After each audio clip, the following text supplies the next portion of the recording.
안녕하십니까. 오늘 업무보고의 사회를 맡은 금융위원회 신진창 사무처장입니다.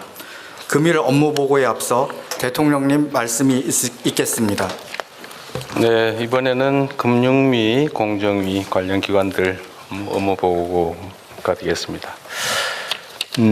어쨌든 금융위는 오늘 보고를 통해서도 확인하겠지만 금융위의 공적 기능, 공익적 역할을 얼마나 충실하게 잘하나, 이게 제일 핵심인 것 같습니다.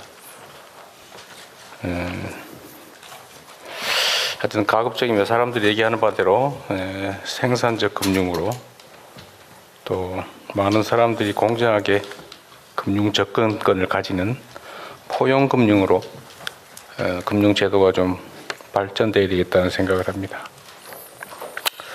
그 다음에 공정거래위원회가 하는 일은 점점 그 중요성이 커져가는 것 같아요. 이게 산업경제 현장에서의 공정한 질서를 유지하는 것이 본질적인 업무일 텐데, 기업 규모가 커지면서 또 경쟁이 격화되면서 공정거래위의 역할이 점점 더 중요해지는 것 같습니다. 네, 오늘 업무보고에서 한번 그런 내용들을 같이 체크해 보겠습니다. 네, 이상입니다. 예, 대통령님 말씀 감사드립니다. 이어서 업무보고를 진행하도록 하겠습니다. 금일 업무보고 행사는 2개의 세션으로 진행됩니다. 첫 번째로 금융위원회의 업무보고와 토의가 진행되며, 이어서 공정거래위원회의 업무보고와 토의가 진행됩니다. 먼저 금융위원회 업무보고가 있겠습니다. 보고는 금융위원장께서 드리겠습니다.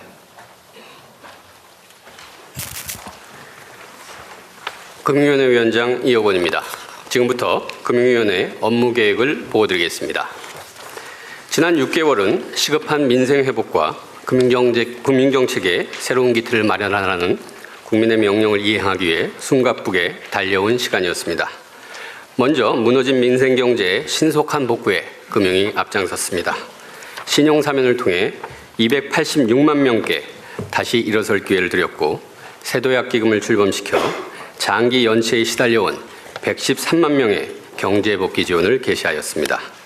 아울러 대통령님의 현장 간담회 지시 이후 주가조작 근절 합동대응단을 즉각 구성하고 1호, 2호 사건을 신속히 적발해 주가조작 폐가망신의 원칙을 명확히 하였습니다.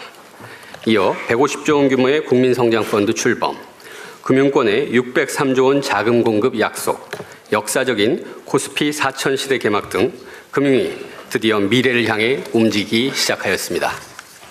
내년 우리 경제는 이제 회복을 넘어 잠재 성장률 반등의 원년으로 대도약해야 합니다. 금융이 대전환을 통해 경제 대도약으로 가는 큰 길을 열어가겠습니다. 그 큰 길의 방향은 생산적 금융, 포용적 금융, 신뢰받는 금융, 이 세 가지 전환입니다. 중점 추진 과제입니다. 먼저 생산적 금융은 우리 경제의 잠재 성장률 반등을 위한 구체적인 성과를 만들어내겠습니다. 먼저 국민성장펀드가 핵심이 되어 첨단 산업 주도 경제 성장을 선도하겠습니다. 글로벌 투자 전쟁에 맞서 공공과 민간이 함께 매년 30조 원씩 5년간 총 150조 원의 자금을 대한민국 20년 성장 동력에 집중 지원하겠습니다. 1차 메가 프로젝트로 AI, 반도체, 2차 전지 등 지역과 산업 생태계 전반의 경제적 파급 효과가 큰 7건을 후보군으로 선정하였으며, 금융산업계가 협력하여 또 한 번 대한민국의 성공 신화를 이루어내겠습니다. 또한 자금의 40% 이상을 지역 산업에 투입하여 지역이 성장의 수혜자가 아니라 성장의 주체가 되도록 하겠습니다. 성장의 과실을 국민들과 함께 나눌 수 있게 국민 참여형 펀드도 조성하겠습니다. 다음으로 정책과 민간의 금융 역량을 결집해 자금의 물꼬를 부동산, 수도권, 대출 중심에서 기업, 지역, 투자 중심으로 확실히 바꾸어 나가겠습니다. 정책금융의 지역 비중을 45%까지 확대하고 더 많은 자금이 더 좋은 조건으로 지역에 도달되도록 하겠습니다. 정부와 금융권이 생산적 금융 협의체를 구성하여 금융권의 역량 강화와 성과를 이끌어내겠습니다. 은행은 기업의 생산적 자금 공급자로, 증권사는 모금 자본을 책임지는 진정한 IB로 거듭나도록 매월 금융권의 추진 상황을 점검하고 현장의 걸림돌 규제를 개선하여 생산적 금융의 경쟁력을 제고하겠습니다. 자본시장은 혁신 성장의 핵심 플랫폼입니다. 코스피 4천 시대를 이어나가 자본시장 활성화를 지속 추진하겠습니다. 합동대응단 상시와 과징금 상향 등 엄정 제재를 통해 주가 조작 원스트라이크 아웃이 감시, 적발, 제재 전 단계에 뿌리내리도록 하겠습니다. 주주보호 원칙의 확산을 위해 자사주, 합병, 공시 등 자본시장 곳곳에 더 공정하고 투명한 제도를 적용하겠습니다. 마지막으로 국민과 기업이 함께 성장하는 자금 선순환 체계를 이루기 위해서는 혁신 기업의 요람인 코스닥 시장이 제 역할을 해야 합니다. 코스닥의 역동성과 투자자 보호를 강화하여 신뢰와 혁신을 함께 제고하겠습니다. 창업, 벤처, 중소기업의 성장 자금 조달 수단을 확대하고 국내 중시에 대한 투자 요인을 강화하는 방안도 병행하겠습니다. 포용금융은 잔인한 금융 구조 자체를 개혁해 사람 살리는 금융을 구현하겠습니다. 우선 저신용자로 분류되는 분들의 고금리 문제를 개선하겠습니다. 먼저 3에서 6%대의 저금리 서민금융 상품을 새로이 공급하겠습니다. 연체자가 유일하게 받을 수 있는 대출인 불법 사금융 예방 대출은 금리가 15.9%로 너무 높았습니다. 이를 성실 상환 시 5에서 6.3%로 대폭 인하하겠습니다. 기초생활수급자, 차상위 계층 등을 위한 생계자금 대출을 마련하고 채무조정 성실 상환 대출도 3배 이상 늘리겠습니다. 청년에 대해서는 능력보다 가능성을 보겠습니다. 기존 대출 상품이 거절된 청년도 학원비, 창업준비금 등 사회 진입에 필요한 준비자금을 지원받을 수 있도록 청년 전용 마이크로 대출을 신설하겠습니다. 우선 시범 도입하고 적극 확대해 나가겠습니다. 정책 서민금융에서 신용을 쌓아 제도권 금융에 안착하는 구조를 만들겠습니다. 가장 문턱이 낮은 정책 서민금융을 상환하면 금리와 한도가 좋아지고 은행 신용대출인 징검단리론으로 연계해 드리겠습니다. 아울러 공적 인프라로서 금융권의 서민금융 역할을 강화해 중금리 대출과 서민금융 출연 규모를 대폭 확대하겠습니다. 장기 연체와 고강도 추심의 문제도 개선하겠습니다. 우선 채무 조정을 내실화해 연체의 어려움을 빠르게 덜어드리겠습니다. 세도약기금은 새출발기금과 달리 고소득자를 원천 배제하고 7년 이상의 장기 소액 채무를 갚지 못하는 정말 어려운 분들의 재기를 돕는 프로그램입니다. 속도감 있게 지원해 나가겠습니다. 이에 더해 앞으로는 금융회사 자체 채무 조정과 특례 채무 조정을 활성화해 장기 연체 발생 자체를 사전에 방지하겠습니다. 다음으로 금융권의 장기 과잉 추심 관행도 구조적으로 막겠습니다. 과잉 추심 경향이 있는 영세 대부업체가 금융권 대출을 추심할 수 없도록 하고 기계적으로 시효를 연장하거나 대부업체에 넘겨 끝까지 추심하는 금융회사의 관행도 억제하겠습니다. 불법 사금융에 대해서는 한 번의 신고로 추심 중단, 대리인 선임, 계좌 정지, 수사 등 모든 조치를 받을 수 있는 원스톱 보호 체계를 구축하고 피해 확산을 제도적으로 방지하는 법 개정도 추진하겠습니다. 평생토록 든든한 자산 형성과 금융교육도 챙기겠습니다. 청년은 종잣돈 마련이, 고령층은 생활자금 마련이 가장 큰 걱정일 것입니다. 내년 6월 청년 미래 적금이 출시됩니다. 중소기업, 소상공인 청년을 우대하여 초기 자산 형성을 강력히 지원하는 상품입니다. 고령층은 보유주택을 활용해 생활자금을 안정적으로 확보할 수 있도록 취약계층과 인구 감소 지역을 중심으로 주택연금의 보장을 확대하겠습니다. 다음으로 맞춤형 금융교육을 통해 청소년부터 중년, 노년기에 이르는 생애 주기별 금융 역량을 적기적소에 제공하겠습니다. 신뢰받는 금융을 위해 금융정책의 기본인 시장 안정과 소비자 보호를 일관되게 추진하겠습니다. 가계부채, 부동산 PF 등 잠재 리스크를 면밀히 모니터링하고 선제적 시장 안정 조치를 통해 금융시장 안정을 흔들림 없이 지켜나가겠습니다. 또한 금융범죄로부터 금융소비자를 철저히 보호하겠습니다. 징벌적 과징금 도입으로 해킹 재발을 막고 금융회사에게 보이스피싱을 예방할 책임을 부과하겠습니다. 마약, 도박, 초국경 범죄 등에 대해서도 금융 차원의 대응을 강화하겠습니다. 끝으로 국민생활 체감형 금융정책을 지속 발굴해 추진해 나가겠습니다. 사망보험금 유동화 혜택을 요양 헬스케어로도 받을 수 있게 확대하고 치매 가정의 걱정을 덜어드리는 보험과 신탁을 활성화하겠습니다. 생업에 집중하고 있어도 AI 대리인이 자동으로 금리 인하를 요구하는 서비스, 현금 없는 사회에서 미성년자, 채무조정자, 저신용자의 불편을 해소하는 새로운 카드 상품 등 일상에서 느낄 수 있는 금융혁신을 만들어 가겠습니다. 오늘 보고드린 모든 과제는 결국 하나의 질문으로 모아집니다. 금융이 과연 국민의 삶에 도움이 되고 있는가? 이 질문에 대해 금융위원회는 내년에도 현장에서 발로 뛰면서 속도감 있게 국민 여러분께서 체감하실 수 있는 변화를 만들어 성과와 결과로서 답하겠다고 약속드립니다. 이상으로 보고를 마치겠습니다. 감사합니다. 예, 이것으로 금융위원회 업무 보고를 마치고 토의를 진행하겠습니다. 네, 아주 준비를 잘하신 것 같네요. 일단 이 PPT 자료에 있는 것부터 먼저 한두 개 물어보겠습니다.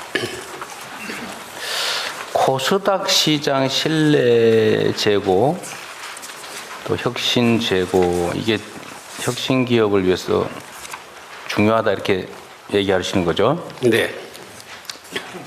근데 이번에 코스닥 시장이 그 코스피 상승률에 한참 못 미치게 상승했죠. 네, 코스피보다는 상승률이 떨어졌습니다. 어느 정도예요? 상대적으로? 그러니까 코스닥이 코스피가 올해 60... 전반 저점 대비 네. 코스닥은 코스피는 되게 한 70%. 네, 60% 후반에서 70%. 그 정도 네. 왔다 갔다 하고 있는데 네. 코스닥은 어땠어요? 코스닥은 제가 한 30% 정도로 기억을 하고 있는데요. 30%대밖에 상승을 절반밖에 네. 못 올랐다는 얘기래요. 네. 그런데 이 코스닥 시장에 대한 불신이 있지 않습니까? 네. 그 불신의 핵심은 부실하다. 언제 저거 동전주 될지 모른다. 그 다음에 주가 조작이 많다. 그죠? 네. 뭐 그런 것 같아요. 근데 그런 문제, 그 다음에 우리는 그 시장에 한번 진입하면 절대로 웬만해서는 퇴출이 안 되잖아요. 그러니까 이게 너무 많다, 종목이. 그래서 새로운 좋은 종목들이 성장하기 어렵다. 뭐 그런 것도 있는 것 같은데. 대책은 어떤 거예요? 네. 말씀 주신 대로 결국 신뢰를 먼저 높일 거냐, 혁신을 더 북돋을 거냐인데 그 벤처기업 중에서는 혁신의 문호를 더 많이 열어달라 이렇게 하고요. 투자자들은 일단은 부실한 것들을 빨리 내보내서 그래야 그 공간이 열리기 때문에 혁신이 될 수 있다. 그래서 저희도 이제 두 가지를 다 보는데요. 특히 이 부실이나 실력이 검증되지 않은 기업들은 빨리 퇴출시킬 수 있도록 상장 폐지 절차를 간소화하고 또 상장 유지 요건 자체도 그러게요. 일단은 그 상장 폐지든 뭐 정리하는 거는 제가 대통령 취임한 후에 제일 먼저 갔던 게 증권거래소인데 네. 그때도 그 얘기 했거든요. 좀 진척이 있었어요, 그 사이에. 지금 6개월 지났는데. 네, 그래서 금년에 지금 양시장 보면은 그 상장 폐지가 예전에는 한 3년간에 한 15건이었다면 지금은 한 40건? 뭐 그 정도로. 네. 지금 올해 후반기에 네, 네. 40건이나 퇴출됐다는 거예요? 상장 폐지 결정을 했기 때문에 예, 실제로 이제 거기서 절차를 밟아서 가긴 하지만 네. 그 폐지 결정이 최종적으로 난 건 몇 개나 돼요? 38개. 엄청나게 많이 정리했네요. 그 원래 그거 하면 주식 주주들이 막 데모하고 막 그러잖아요. 소송 들어갔어요? 마이크 대고 얘기하십시오. 소송 불사하고 그 퇴출을 많이 시키라 하니까 저희 예상한 대로 소송이 들어와 있는데요. 소송 대응하면서도 네, 부실기업은 바로 퇴출을 시키도록 그렇게. 네, 소송이야 뭐 불가피한데 여하튼 보유 주주들 입장에서야 그게 사라지면 영원히 희미한 꿈마저 희망마저 사라지는 거잖아요, 그죠? 네. 그러니까 뭐 대응하는 건 당연한 건데 그래도 그런 걸 좀 정리를 해야 시장이 정상화될 길이 열리겠죠. 네. 그거 하나 하고 시장 정상화. 그러니까 이 종목들 정리하는 것도 해야 되고 그 주가 조작이나 부정거래 뭐 이런 거는 어떻습니까? 그건 뭐 코스피나 코스닥이나 다 해당되는 거긴 한데 1호, 2호 두 개 지금 적발한 거예요? 네, 맞습니다. 너무 작은 것 같은데. 지금도 저희들이 심사하고 있는 것들이 다 있고요. 계속 하고 있어요. 네네네. 그리고 1호, 2호 말고 또 추가적으로 증권사에서 또 네. 고위 임원이 사실은 그 상장 같은 거 할 때 미리 정보를 입수해 갖고 그거를 이제 친족이라든지 이런 쪽에 돌린 부분도 저희들이 잡아내서 그것도 그래요? 압수수색 들어갔습니다. 네. 하여튼 이게 대한민국 주식시장이 사실 기업들 실력은 절대로 나쁘지 않은데 똑같은 실력을 가지고 있는 기업인데 우리 주식시장에 상장되면 평가가 60% 정도밖에 못 받는다. 황당한 일이잖아요. 그렇죠? 네. 그래서 성과가 많이 나긴 났는데 개선이 많이 되긴 됐는데 여전히 지금 저평가 객관적 수치로 보면 저평가 상태고 그중에 제일 큰 원인은 자중간에 시장의 투명성에 대한 불신인 것 같아요. 그래서 이거는 좀 최대한 힘을 좀 기울여 가지고 한국 시장에서 주가 조작이나 부정거래 하면 망한다, 폐가망신한다라는 걸 진짜 확실히 보여줘야 됩니다. 그래야 주가가 정상화돼요. 근본적으로는 국내 주식시장에 대한 불신이 사실은 외환에까지 영향을 주고 있다는 거 아닙니까? 자, 또 하나는 그냥 이거 금융 채권들, 그러니까 우리가 민간 분야에서 민간인들끼리의 채권 문제도 있고 금융기관들의 채권 관리 문제도 있는데 지금 우리 법률상 이상한 특례를 만들어가지고 금융기관들은 채무 관련 소송을 쉽게 할 수 있게 지금 만들어놨죠. 네. 송달 간주 제도도 많고 그러니까 이 채무자들은 송달됐는지도 모르는데 판결 나버리는 경우가 많다는 거 아니에요. 그 인지도 깎아주고 있다고 그러죠. 소송 인지. 인지도 굉장히 저렴합니다. 금융기관에 왜 인지를 깎아주고 소송도 채무자한테 불리하게 제도까지 바꿔가면서 할까요? 그게 타당성이 있는 건가요? 이게 법무부랑 좀 협의를 해봐야 되는데요. 제가 보기에는 예전에 IMF 때 그 당시에 이제 부실 채권을 빨리 정리하는 게 그게 워낙 급선무여가지고 그 당시에 정책 목적에서 이쪽에 말씀 주신 대로 너무 과도하게 페이버를 준 게 아닌가 그렇게 생각하고 있습니다. 어차피 지금 금융기관에서 돈 빌려가지고 능력이 없어서 돈 못 갚고 있는 사람들은 이제 부실 채무자들 그거에 대해서 송달 특례, 인지 특례 이런 것까지 줘가면서 결국은 소위 기판력을 이용해가지고 채권 소멸시효 기간만 연장한 거 아닙니까? 보통 상사채권은 3년 길어야 5년인데 10년짜리로 다 만든 거 아니에요? 그래가지고 그걸 자꾸 갱신하고 근데 인지도 깎아주니까 대부업체나 이런 데서도 쉽게 하고 그랬던 거 아닙니까? 그 매우 부당해 보이는데. 맞습니다. 그러니까 소멸시효를 연장하는 게 너무 쉬워서 그게 너무 유리하게 그쪽으로 몰아간 측면이 있어서 이런 부분까지도 저 법무부랑 협의해서 제도 개선 방안을 강구해 보겠습니다. 저는 그 헌법상 평등구 침해처럼 느껴지던데 법률로 금융기관에 부당하게 유리한 제도를 만드는 건 저는 문제가 있다고 보이니까 이 제도를 개선해야 되지 않을까 싶은데 그것도 한번 판단해 보십시오. 네, 알겠습니다. 너무 심하잖아요. 힘없는 사람한테 더 불리하게 하면 되겠습니까? 그 금융기관이 뭐 돈이 없어 인지대가 부족해서 그런 것도 아니고 그거 왜 깎아줘요? 그 이해가 안 되던데. 자, 그 다음에 준비된 자료들을 좀 같이 한번 보겠습니다.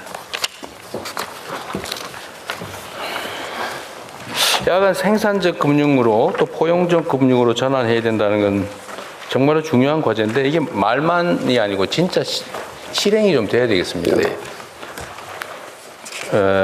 금융기관들의 그 영업이익률 우리나라 금융기관들의 영업이익률하고 다른 나라의 평균적인 영업이익률하고 비교하면 좀 어때요? 영업에 비교하면 아마 미국권은 ROE 같은 게 우리보다 더 높게 나오고요. 그다음에 유럽권은 우리보다 좀 낮게 나오고 그 중간? 중간쯤 됩니까? 네. 미국은 약탈적 경향이 좀 강하잖아요. 네. 유럽은 그 반대고. 가급적이면 우리도 포용성이나 생산적 금융으로의 전환을 좀 더 강화해야 될 것 같은데, 특히 생산적 금융 이 측면에서요. 그러니까 영업 행태, 영업 양태로 볼 때 우리는 주로 땅 짓고 헤엄치기식, 그러니까 담보, 땅 담보, 집 담보 잡고 돈 빌려주고 이자 먹기. 이게 주축인 거 맞아요? 맞습니다. 은행권의 가계 대출이 한 70%가 주담대거든요. 근데 그게 어떻게 보면 가장 편하고 안전하고 돈이 잘 되고, 네. 왜냐하면 떼일 염려가 적으니까. 너무 그쪽으로 편중되니까 그게 이제 과연 한국 경제 전체에 과연 어느 정도 도움을 주고 있는지. 그러니까요.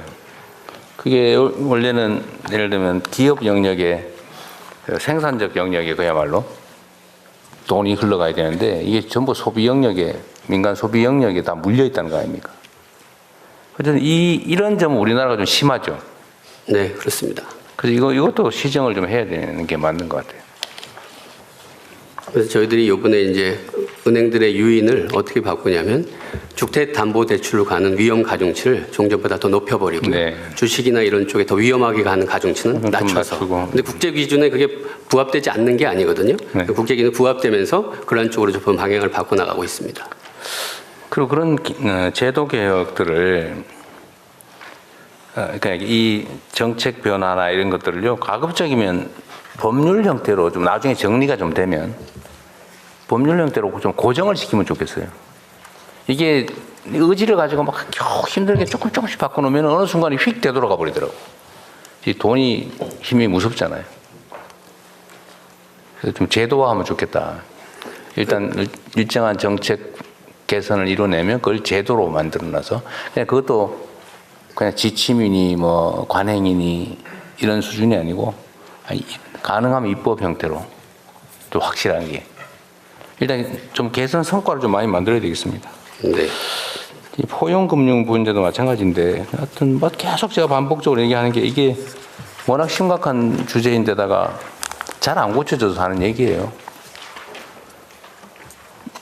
진짜 돈이 필요한 사람들은 서민들이잖아요. 그런데 예를 들면 돈도 많고 담보력도 크고 신용도도 높은 사람은 더 돈을 벌기 위해서 금융을 활용하는 측면이 있지 않습니까? 네. 더 많은 금융이익을 얻기 위해서 또는 투자 이익을 얻기 위해서. 근데 서민들은 먹고 살라고 생존하려고 하는데 여기는 안 빌려주잖아요. 여기는 결국 15.9% 이자를 쓰든지 무슨 뭐 제2금융 심지어 사채를 쓰든지 대부업체 가든지 해가지고 이자를 뭐 엄청나게 내야 되는, 이게 지금 빈익빈 부익부를 심화시키지 않습니까? 그게 아마도 그 자산 격차가 지금 더 급격하게 벌어진다는 거 아니에요? 소득 격차보다? 그 결국은 금융 역할 때문에 그런 거 아닌가요? 이제 글로벌 금융의 저금리가 됐을 때 학자들이 과연 저금리가 되는 게 소득 분배에 플러스가 될 거냐 마이너스가 될 거냐. 보통 보면 저금리가 되면은 말씀하신 대로 더 금융 공급이 잘 돼서 격차를 줄일 것 같지만 오히려 고소득자나 이런 분들이 더 잘 활용하기 때문에 그 돈을 갖고 더 많이 벌리는. 그러니까 저금리나 금융 상황이 개선이 되면 신용도 높은 고소득자 이런 쪽이 압도적으로 유리해져 가지고 자산 격차가 확 벌어져 버린다는 거잖아요. 금융의 역할이 반대로 가고 있는 거죠. 근데 이런 건 일종의 자연현상 같은 건데 이거를 교정하는 힘은 결국 정책과 정부밖에 없잖아요. 그래서 금융이나 금감원 역할이 정말로 중요합니다. 근데 의지를 가지고 열심히 해도 조금 개선되는데 잠깐만 방심하면 확 되돌아가잖아요.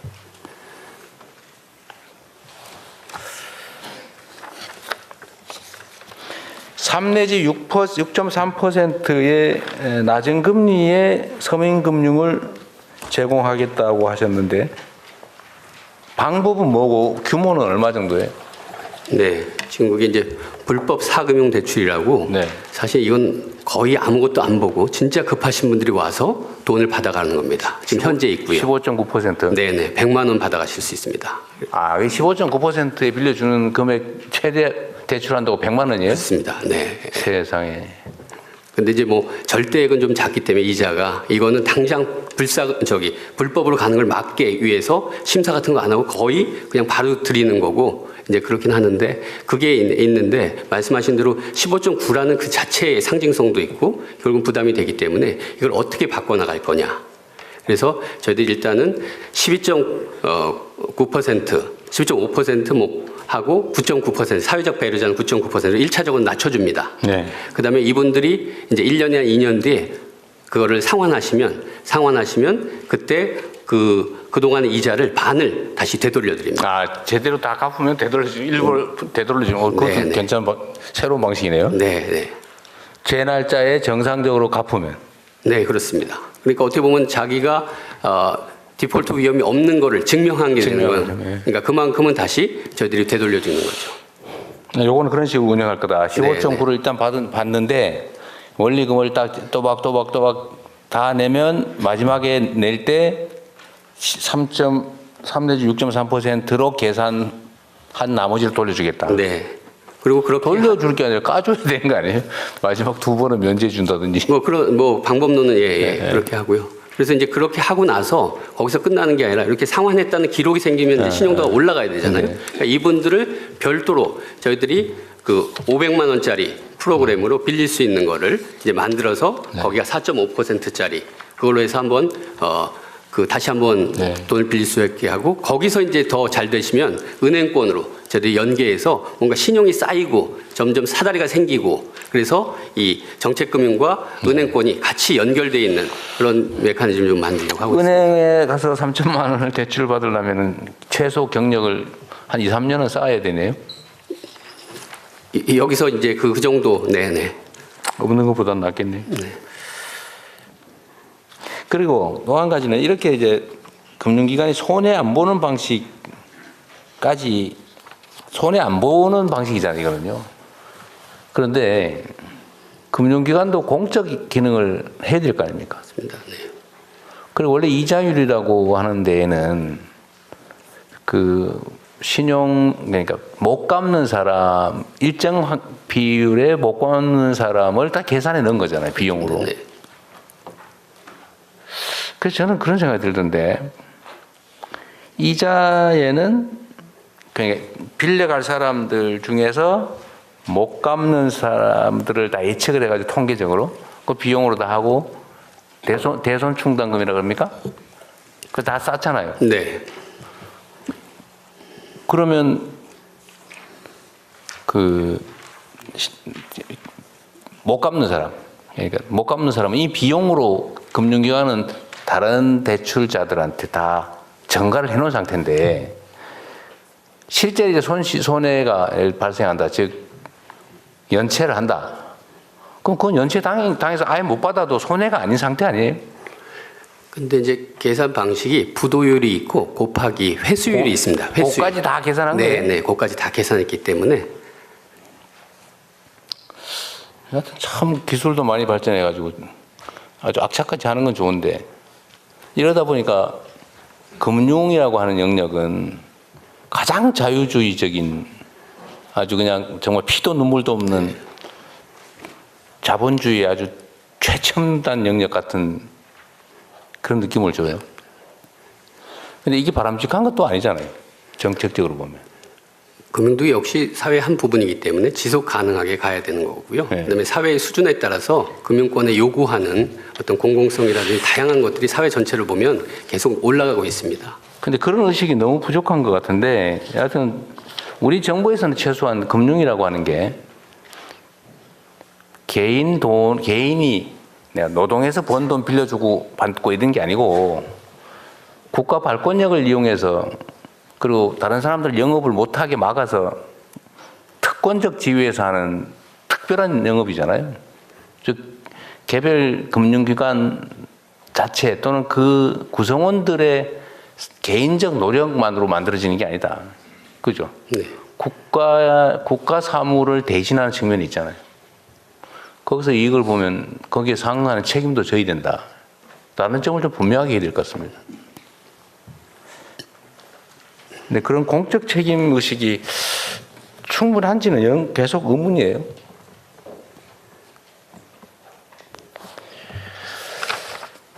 상시 채무 조정 제도 내시라도 꼭 필요한 일이겠고요. 여하튼 연체 채권에 대해서 우리 사회가 너무 가혹해요. 그건 원래 비용으로 당연히 발생하는 것이고, 그건 적절하게 정리를 하는 게 사회 전체를 위해서도 필요하잖아요. 그 금융기관이 연체자 이런 부분들을 사실은 일종의 고객이었던 거거든요. 그리고 계속 고객 관계인데 그게 아니라 결국 수익을 계속 창출하는 대상으로 보다 보니까 그런 측면에서 말씀하시는 그런 부작용들이 많이 있는 것 같습니다. 어쨌든 너무 가혹하게 추적하는 것보다는 적절한 선에서 정리를 해주고 그 장기 연체 채무자들도 정상적인 경제 활동을 할 수 있게 하는 게 국가의 경제 잠재력을 복구하는 길이기도 하겠죠. 그리고 조기에 그걸 빨리 조정하는 게 훨씬 더 효과적입니다. 저 장기로 끌고 가서 나중에 수습도 안 되는 경우 되면 사회도 힘들고 개인도 힘들고 그렇습니다. 정부도 힘들죠. 그것 전부 다 이제 재정적으로 지원해야 되니까요.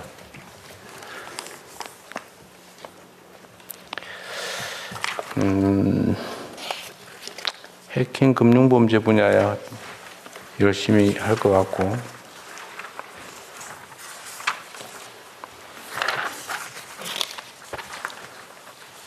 주가 조작 근절 합동 대응단은 인력 규모나 뭐 이런 건 문제 없어요? 사실 좀 부족하긴 부족합니다. 지금 37명이거든요. 너무 적은데? 네. 그렇습니다. 그래서 거기는 각 기관에서 파견 보낸 거예요? 네. 저희 금융위에서 4명, 그다음에 금감원에서 한 20명, 거래소에서 한 12명, 그다음에 단장이 금감원 단장 뭐 이렇게 했고 연합군이 되는데 그래도 칸막이가 없어지니까 단계별로 한참 하고 넘기는 거를 같이 동시에 보고 그다음에 뒷단에서 무슨 생각하고 있는지가 앞단에도 연결되고 그러니까 굉장히 효과적으로 의사결정이 이루어져서 그 종례 하면 한 굉장히 오래 걸렸던 거를 굉장히 짧게 그 기간들을 단축하고 이게 지금 네. 일종의 한 개의 팀인 거죠? 네. 어제 역할 분담도 꽤 있을 거고. 네. 한두 팀을 더 만들어 보는 건 어떠세요? 저도 아니, 그래가지고 팀별로 경쟁도 좀 시키게.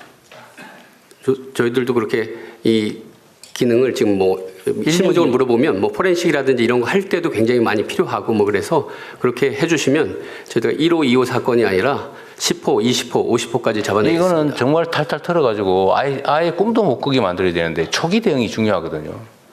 있는 걸 잡겠다는 생각을 하는 게 아니라 원천 봉쇄를 해버려야 돼요. 초기에 인력 투자를 좀 많이 해줘야 되는데. 금감원에서 하신 말씀 하십시오. 네, 저 경쟁 체제를 그 대통령께서 말씀해 주셔서 금감원에도 사실은 이게 합동대응단에서 약간 지연되는 부분이 뭐냐면 포렌식 하는데 시간이 굉장히 많이 소요되고 있습니다. 근데 그 포렌식 장비나 그 종류별로 여러 가지가 많이 사용돼야 되는데 그리고 요즘은 적법 절차 때문에 변호인 입회들이 굉장히 많이 있습니다. 근데 웬만한 그 데이터 큰 용량 같은 경우는 거의 3일, 4일 동안 포렌식을 하는 것만 매달려 있어야 됩니다. 근데 그 인력 자체가 합동대응단은 투입할 수 있는 게 한계가 있어서 만약에 경쟁 체제를 하신다면 금감원에다가 비슷한 거를 넣어서 같이 돌리셔도 매우 효율적으로 돌아갈 것 같습니다. 금감원에? 예, 저희가 포렌식 장비나 이런 부분의 인프라들은 금감원에 굉장히 많이 잘 구비되어 있습니다. 그냥 하면 되는 거 아니에요? 금감원이 원래 이거 하는 데 아니에요? 그래서 저희가 이제 그게 강제 조사권이나 이런 것들이 저희가 없어서 합동대응단은 그게 동시에 이제 진행될 수 있는 부분이 있고 금감원은 특사경이 있잖아요. 특사경이 이제 인지권한이 없어서 그 부분에 관해 곧바로 할 수가 인지권한이 없는, 없어요? 예, 그게 없어서 그런 부분이 있어서 여하튼 만약에 이렇게 해주시면 경쟁 체제를 한다면 합동대응단하고 이걸 같이 돌려보시는 것도 매우 효능감이 있으실 겁니다. 근데 이제 경쟁 체제를 하면 이게 결국 거래소에서는 감시를 하고 그다음에 금감원에서는 그러니까, 조사를 하고 이렇기 때문에 이걸 묶어서 한 팀으로 만들어야지 그러죠. 각자 하면 그 효과가 없습니다. 제가 말하는 거는 네. 이런 합동팀을 맞습니다. 하나 더 네. 만들고 네. 공통과제는 같이 하면 될 테고 근데 금감원은 원래 하는 일이 그건데. 한 말씀 더 올려도 네. 될까요? 그러다 보니까 저희가 조사국 하나가 지금 파견을 나가 있습니다. 그러다 보니까 일반 조사 관련된 부분이 저희가 2달 이상 적체가 돼 있는 상태. 인력이 그만큼 빠져나가서 일반 그 자본시장의 그 투명성 관련된 걸 조사하는 그 기능이 약 20 몇 프로가 지금 인력이 줄어든 그런 상태에 처해 있거든요. 자체 역량은 줄어들었겠죠. 네네, 그런 문제가 있습니다. 아, 근데 그전 잊어버리기 전에 인지 권한을 특사경한테 권한을 주는데 범죄 인지 권한을 안 주면 그럼 검사한테 다 부탁해야 된다는 얘기예요? 인지를 못하면 수사를 어떻게 합니까?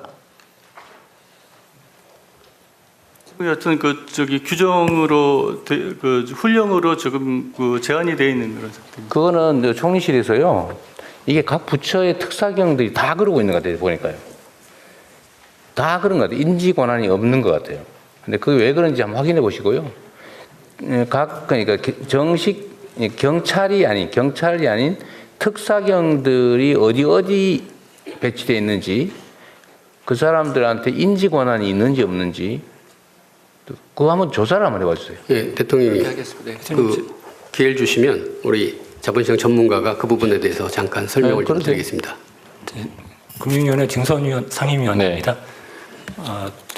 그 히스토리를 설명을 드리겠습니다. 2010 뭐 길게 얘기할 거 없어요. 결론만 얘기합시다. 근데 그런 길게 얘기할 시간은 없어요. 당초에 그 민간 그러니까 공무원에 대해서는 인지서권 주는 조사권을 그 검찰이 주는 거에 문제가 없다라고 국회와 이제 법원에서 그랬는데 국민인 신분에 대해서는 그냥 광범위한 이 수사권을 주게 되면 일반 국민의 법감정과 오남용 소지가 있으니 일정한 통제를 둬야 된다라고 하는 게 당초의 취지였습니다. 그러니까 금감원은 민간 조직이기 때문에 그렇다. 예. 그래서 그러면 공무원들인 특사경에는 그런 제한이 없나 보죠? 예.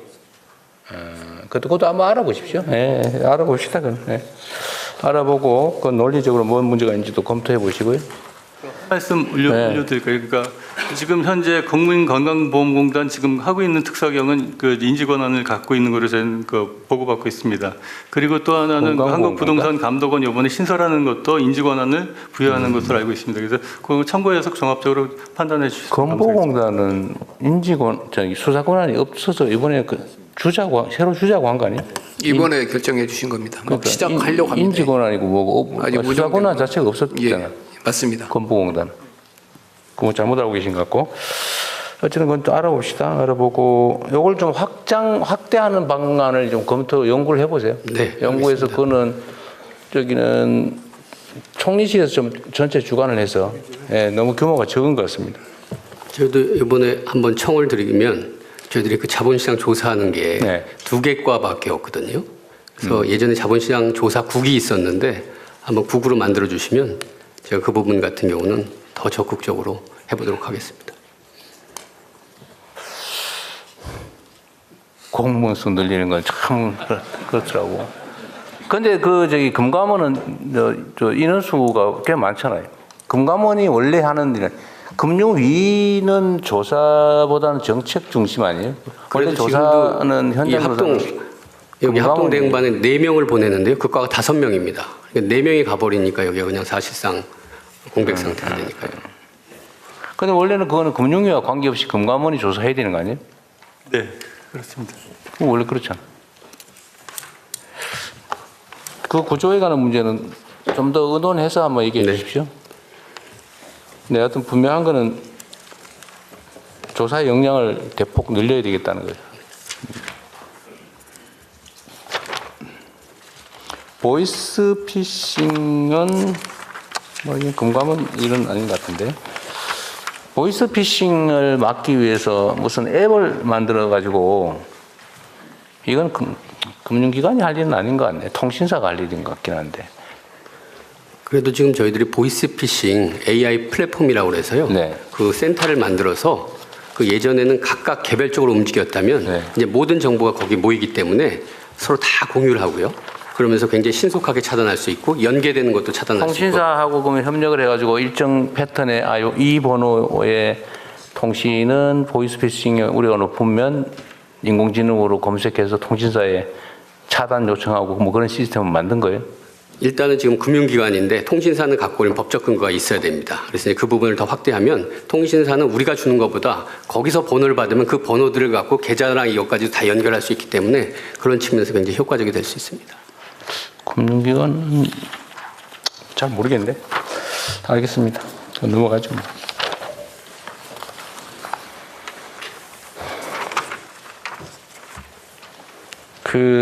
여기 13페이지 두 번 밑에서 2번 보면 영문 공시 의무 대상 법인을 확대하겠다. 내년 5월에 이 얘기죠? 13페이지에 보면 네네. 코리안 프리미엄 윅스를 신설해가지고 영문 공시 의무 대상 법인을 확대한다.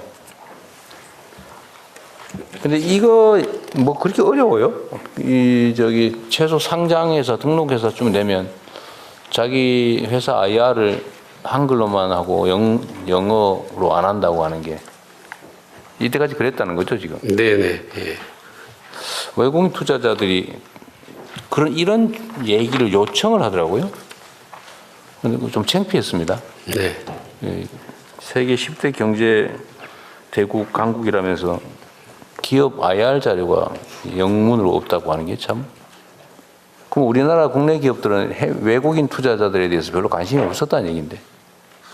예, 이런 부분도 하고 그다음에 외국인들이 사실은 이제 주총에서의 정보, 의결 사항 같은 경우도 더 네. 추가적으로 정보를 원하는 게 있어서 그런 네. 쪽도 계속 확대해 나갑니다. 일정 기준 이상은 의무적으로 하게 만들자 그 말이죠. 네. 네.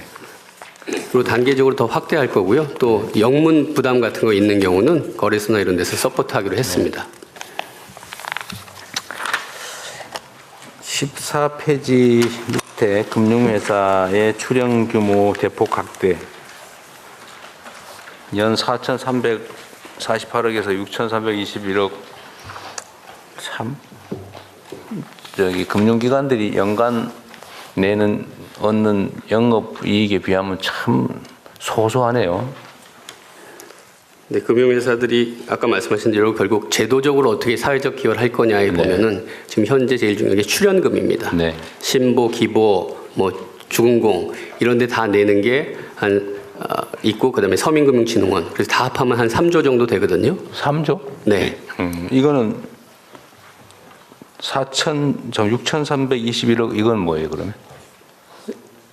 예, 이게 이제 서민금융진흥원 정책 서민금융 할 때 거기에 이제 서민금융에 내는 것만 이렇고 네. 그 외 출연금도 다 신용보증기금 같은데 한 1.2조 될 거고요. 매년? 네네. 지신보 같은데 한 7천억 될 거고요. 그다음에 주금공 같은데 한 8천억 될 거고요. 그래서 그렇게 다 모아 보면 그 정도 나오고요. 그다음에 교육세 같은 경우도 요번에 이제 1.7조에서 한 3조 이렇게 해서 늘려서 그런 식으로 하여간에 출연이라는 제도를 통해서 뭔가 사회적 역할을 할 수 있도록 계속 해나가고 있습니다. 우리나라 금융기관들의 소유 배당 성량은 몇 %쯤 돼요?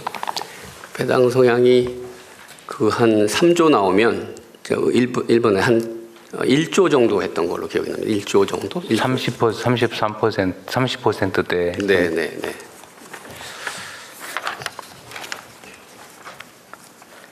16페이지 밑에 재기 지원 카드 상품 신설 이런 게 있네요.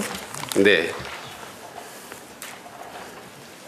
이런 게 일종의 이제 상생인데요. 네. 그러니까 카드사 같은 경우 소비 쿠폰 하면서 그거 갖고 돈 벌면 안 된다 그래서 거기서 자기들이 200억이나 300억 이제 출연을 해주면 그 돈을 갖고 불려서 레버리지를 해서 연체에 있었던 중저신용 소상공인들은 카드를 못 만들거든요. 네. 그래서 그분들을 위한 전용 카드를 만들고 손실은 거기서 흡수하겠다. 네. 이런 제도가 되겠습니다. 몇 명 정도예요, 이렇게 하면?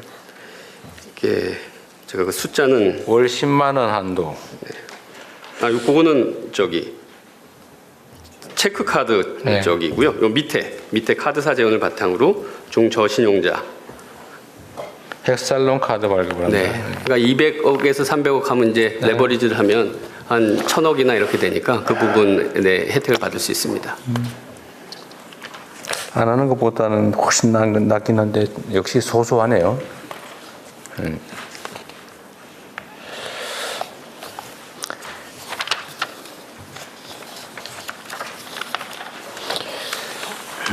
투자자가 공정투명하게 성과를 향유하는 자본시장 질서.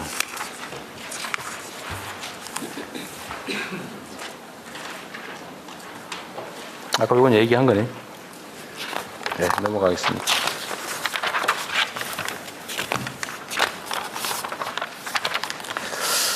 금융감독원.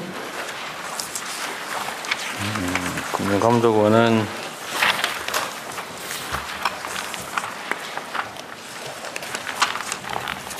아까 얘기했던 민생금융범죄 특별사법경찰 지금 이미 몇 명 있어요? 지정받은 게? 지금 그 40여 명 정도 있는 거로 확인하고 있습니다. 40명밖에 안 돼요? 네. 더 늘려야 되지 않아요? 여튼 그 현재 그 정도의 아웃풋을 하는 정도에서는 그렇게 늘 여지가 사실은 애매한 부분이 있습니다. 지금 왜냐하면 그 제대로 그 가동을 시키려고 하면 이게 좀 그 전체적으로 잘 돌아가야 되는데 현 상태에서는 많이 늘린다고 해서 그 아웃풋이 그 정도로 나올 건지에 대해서는 조금 검토할 필요가 있을 것 같습니다. 금융감독원이 기본적으로 금융감독을 하는 데잖아요. 네. 감독을 하려면 조사를 해야 되고 정보를 수집해야 되고 그럴 텐데 전반적으로 조사 인력이 굉장히 부족한 상태에서 특사경만 이렇게 늘려버리는 아니 조사 인력한테 사법경찰 권한을 주는 거죠. 그건 별도가 아니고 그건 어차피 조사 인력이 쭉 있는데 이 조사 인력이 예를 들면 몇 명이나 있어요? 많겠죠. 조사 인력은 지금 그 조사 3구까지 해서 70여 명, 그 국정까지 해서 80명 정도 되는 것 같습니다. 그것밖에 안 돼요. 저희 금감원의 총 조직 구성원이 2,175명인데 근데 조사 인력이 그거밖에 안 된다고요? 지금 민생범죄 말씀하시는 아니 그냥 일반적인 조사예요. 일반적인 조사는 두 가지가 있습니다. 그러니까 자본시장 쪽에 공시조사 그쪽에 3개의 국이 있고 민생 쪽에 몇 명쯤 돼요, 그러니까? 저 양쪽을 다 합하면은 한 150명에서 160명 정도 되는 것 같습니다. 그것도 희한하네. 감독기관이 조사가 제일 중요한 역할일 텐데 어떻게 그거 인력에 말고 더 검사 기능이 있습니다. 그 저기 권역별로 또 검사국이라는 게 또 네. 배치돼 있어서. 그것도 뭐 어쨌든 조사 검사 뭐 네, 비슷한 그렇게 건데. 있습니다. 그럼 그 인력 정도 수준으로 또 검사 인력도 있습니다. 그래봐야 300 몇십 명이잖아요. 그 보험까지 해서 그쪽 인력이 조금 더, 그러니까 60, 70명 정도 많은 것 같습니다. 전체로 합하면. 그럼 나머지는 뭐예요? 조사 검사. 그 나머지 이제 그 건전성 감독이나 이런 거 부분이 이제 업권별로 지금 구분이 돼 있어가지고요. 그래서 전반적인 건전성 부분에 관한 부분이 굉장히 많이. 건전성에 대한 조사 검사도 조사 검사 기능이잖아요. 너무 엄격하게 그 제한할 게 아니고 뭔가 사실관계를 조사하는 그래 금융과 관련된 뭔가를 조사 검사 뭐 이름을 불문하고 뭔가 사실을 발견해내는 기능을 하는 인원은 엄청 많을 것 같아 내가 보기에는. 원래 그거 하는 기관이니까요. 근데 그들에게 예를 들면 조사상에 어려움이 있으면 경찰 권한 그 경찰 권한을 주는 거는 없는 것보다 당연히 낫지 않나요? 제가 지금 말씀을 좀 드렸는데 검사 파트는 굉장히 많아가지고요. 사실은 전체적으로 각 그 권역별로 차지하는 비중이 35% 정도 되는 것 같습니다. 그러겠죠. 네. 뭐 원래 검사 제가 잘못 조사하는데요. 말씀드렸습니다. 근데 사법경찰 지정을 받는 게 별로 필요가 없다고요? 저희는 사실은 필요합니다. 많이 필요한데요. 이 부분을 하려면 조사 기능이 그 지금보다 자본시장이나 민생침해 범죄 양쪽 다 조사나 그 검사 기능들이 굉장히 강화된 상태에서 돼야지 이걸 활성화시킬 수 있는 부분이 있습니다. 그런데 그 조사 기능이 특히 자본시장 조사 기능이 좀 사법경찰, 특별사법경찰 지정을 받는 거는 그 기관이 하고 있는 일 중에서 무슨 행정법규 위반의 처벌 조항이 있을 때 그 범죄, 그 법률 위반 범죄를 조사하기 위한 경찰 권한을 주는 거잖아요. 근데 금융감독원이 담당하고 있는 온갖 검사, 조사, 하여튼 이런 업무 중에서 이거를 각 기관들이, 대상 기관들이 위반을 하면 처벌하는 조항들이 온 군데 다 있을 거 아닙니까? 그거를 조사하려면 그때 경찰로서 갖는 권한이 금융감독원의 조사 검사 권한보다 훨씬 낫잖아요. 크잖아요. 범위가 크고 강제 조사도 가능하고. 네. 저희 대통령께서 말씀 주신 것은 저희 금융감독 업무를 하는데 굉장히 도움이 되는 것 같은데 지금 현재 특별사법경찰이 하는 권한은 자본시장의 불공정 거래 조사에 국한된 그 범위에는 특사경의 권한이 지금 없습니다. 그래서 이제 특사경 업무를 하는 영역은 극히 일부에 국한돼서 제한되어 있는 상태입니다. 특사경을 지정할 수 있는 게 제한되어 있는 게 아니고 그냥 지정하면 되는 거 아니에요? 특사경법의 그 근거 조항을 더해야 되고 그 권한을 그 조항에 관련 조항을 더해주면 가능합니다. 특사경법에다가 어디 법 이렇게 지정을 해줘야 되는 거예요. 근데 그게 없다는 거예요. 예, 자본시장법에 그 해당 조항만 저희한테 부여되어 있습니다. 그러니까 좀 넓혀야 된다. 그것도 필요하면. 한다면은 가령 업권별법에 관해서 조사 특사경 권한을 주신다면 그러면 거기 특사경의 어떤 범위에 특사경이 필요한지 좀 추가할 필요가 있는지, 그다음에 두 번째로 어느 정도로 기존 인력에게 특별사법경찰 권한을 추가로 부여하는 거기 때문에 어느 범위에 필요한지, 세 번째로는 인지 권한이 없다고 하는데 그러면 인지 권한이 없으면 수사를 못 하는데 인지를 해야 수사를 할 거 아니에요. 내사밖에 못 한다. 내사로도 할 수 있으면 다행이긴 한데. 저는 그 세 가지 주제 있는 것 같은데 그 내용을 정리해서 총리실로 보내주세요. 네, 알겠습니다. 네.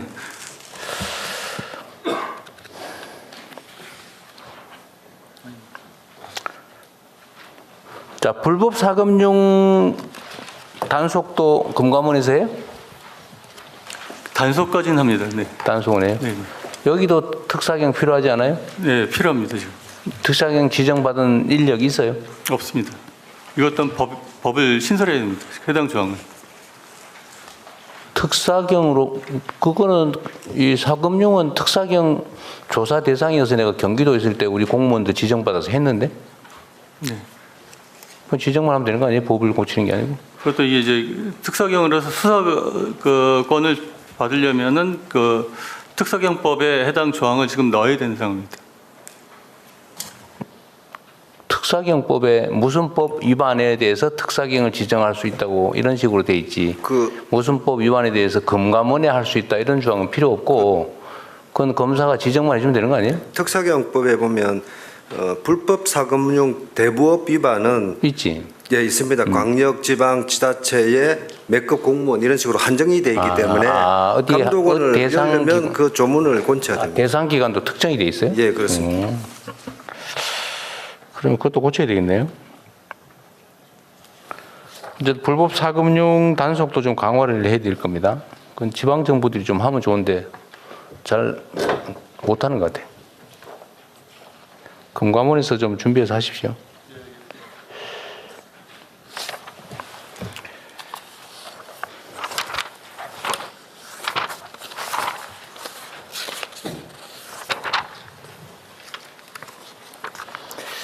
자, 그리고 시간이 벌써 1시간 다 되네.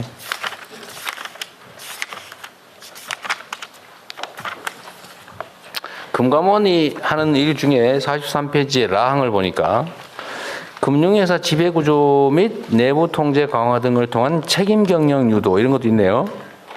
그래서 금융회사 지배구조 투명성 제고도 정책 목표고 은행 지주 등 CEO 선임 절차 등을 점검하고 미흡 사항에 대해서 지배구조 개선 TF를 통해서 제도 개선을 추진하겠다. 제도를 개선하겠다. 이것도 금감원의 업무 중에 일부인가 보네요. 네. 그런데 요새 저한테 투서가 엄청 들어오거든요. 뭔 은행에 뭘 뽑으면 되더라. 뭐 행장을 뽑으면 되나 뭐 이랬다. 누구는 나쁜 사람이고 뭐 누구는 거기다가 이게 선발 절차에 문제가 있다부터 막 엄청나게 쏟아져 지금. 우리 비서실장한테 안 들어오세요? 많이 들어요. 정책실장도 많이 들어오죠. 보통은 다 같이 보냅니다. 어떻게 한다고요? 보통은 동시다발적으로 다 보내요. 아 그래? 근데 보낸 것들의 대부분은 비서실장이나 저한테도 옵니다. 그런데 그 주장들이 그 단순한 경쟁 관계에서 발생하는 뭐 음해나 이런 것이 아니고 상당히 타당성이 있는 측면들이 있어요. 예를 들면 똑같은 집단이 소위 이너서클을 만들어 가지고 돌아가면서 계속 해 먹더라. 물론 그 집단이 그 도덕적이고 유능하고 그래서 그 어쨌든 금융 집단, 금융 그룹 자체를 잘 운영하면요 누가 뭐라 그러겠어요. 근데 그렇지 못한 모양이에요. 그래서 뭐 온갖 그 공격들이 들어오는데 돌아가면서 계속 한다. 뭐 그런 뭐 회장 했다가 은행장 했다가 막 왔다 갔다 하면서 막 한 20년씩 해먹고 그런 모양이 돼요. 그런 문제에 대해서는 대책이 있어요? 지금 그 근본적으로 이게 이사회의 기능이 그 독립성이 그 크게 미흡해서 벌어지는 그런 부분으로 네. 이해하고 있습니다. 그런데 그러다 그 소위 저도 저 참호라고 표현을 했는데 한번 그 특히 금융지주 같은 경우가 특히 문제가 되어 있습니다. 어떤 그 큰 지주사들 중심으로 금융권이 재편되어 있기 때문에 그 개별 그 금융기관들은 산하기관들은 100% 자회사들이어서 그 금융지주에서 이제 전부 다 이제 인선 관련된 부분이 이루어진다고 보면 결국 지주사의 지배구조가 어떻게 정립될 것인가가 이제 가장 큰 문제입니다. 근데 이사들이 대체로 그 회장하고 어느 정도 그 관계가 있는 분들을 중심으로 이사회가 구성되는 이 구조적인 문제들을 개선해야 되는 과제가 놓여 있고요.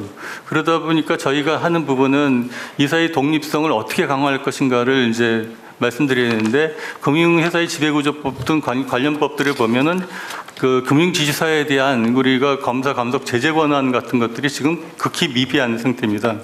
그 은행 업권별로 그 법에선 규제 장치들이 있지만 가장 최상위에 있는 금융지주사에 대해서는 우리가 공적으로 관리 규제할 게 없어서 그 부분을 좀 개선해야 될 과제가 있습니다. 아니 이게 그 소위 이제 관치금융의 문제 때문에 지금 정부에서는 뭐 개입, 직접 관여 이런 거 하지 말라라고 해서 안 하는데, 근데 이게 또 한편으로 가만 놔두니까 이게 부패한 이너서클이 생겨가지고 자기들 멋대로 이 소수가 돌아가면서 계속 지배권을 행사하는데 이것도 그냥 뭐 방치할 일은 아닌 거 아닌가요? 네, 그래서 그게 그 지배구조 개선 TF를 좀 출범시켜서 금융위와 함께 그 협의해서 TF를 위해서 그 입법 개선 과제를 1월 정도까지 도출해서 그 법안을 좀 제출하는 걸로 계획하고 있는 중입니다. 법률과 제도를 고치는 것도 중요한데 가진 권한을 최소한으로 행사해서 그런 아주 비정상적인 경우가 발생하지 않게 하는 것도 중요한 것 같아요. 그 현장에 그 지금 거론되고 있는 그 금융지주사들에 관해서는 지금 그 개별 그 산하 금융기관들에 대해서 검사의 착수를 준비하고 있는 상태입니다. 그래서 1월 중에 그 별도로 그 구체적인 내용들을 보고드릴 예정입니다. 네. 자, 신용보증기금은 지금 손실이 많이 발생하죠. 어디 계세요? 보정비서장 지금 최원동입니다. 저기 이게 손실이 꽤 많이 발생할 것 같은데 좀 어떻습니까? 그러니까 보증 사고가 좀 많이 나지 않냐 그 말이에요. 트렌드로 보게 되면은 지금 만기현장 상환 유예가 종료되면서 코로나 이전 수준으로 늘어나고 있는 건 맞고요. 네. 부실률의 절대 수준은 정부 관리 목표 내에서 안정적으로 관리하고 있습니다. 그래요? 다행이네요. 걱정이 된다 그 말이죠. 네. 예금보험공사 예언보험사 사장 유재훈입니다. 어디 계세요? 여기 있습니다. 아.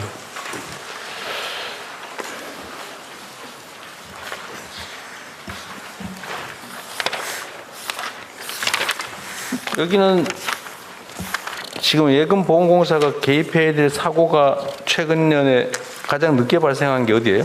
예, 저 손해보험회사 한 군데가 있습니다. 손해보험회사? 예, 어디인지 얘기해도 돼요? 예, 저 MG 손보라고요. MG 손보. 경영이 부실화돼서 저희가 관리하고 있습니다. 고객들 피해가 발생할 정도는 아닌가요? 고객 피해가 발생할 수 있어서 저희가 그 정리하는 계획을 좀 바꿨습니다. 그래서 계약 이전을 하면 계약자는 안전하거든요. 그래서 그 방식으로 계약 정리하고 이전 있습니다. 방식으로? 예, 근데 계약 이전을 하는데 회사가 충분한, 그 뭐라 그러지? 충당금이라 그러나?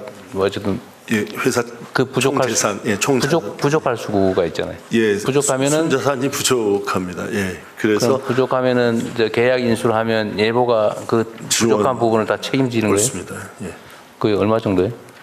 예, 그냥 추정치로. 추정치로 한 기천억 원은 된다고 저희가 좀 각오를 하고 있습니다. 예. 그럼 MG 손보는 수천억을 예보에다 떼넘기고 아무 책임도 안 지고 그냥 만세 부르고 집에 가면 끝이에요?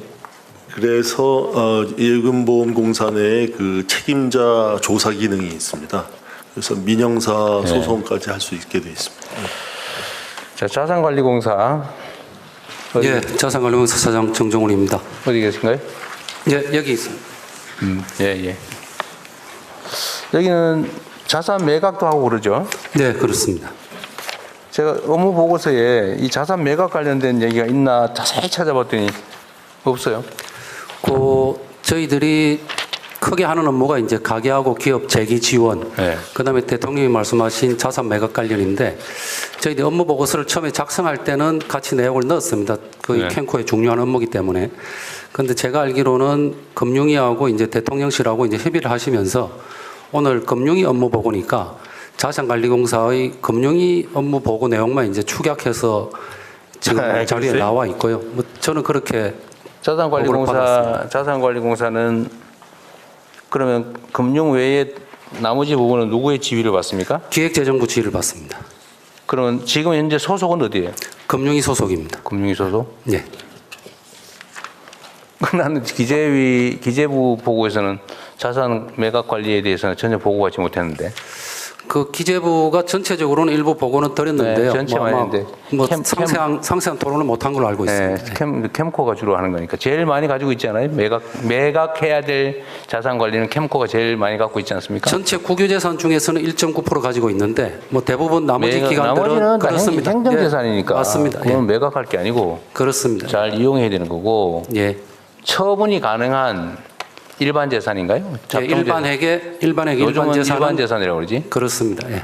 그거는 다 캠코가 관리하지 않아요? 거의 다?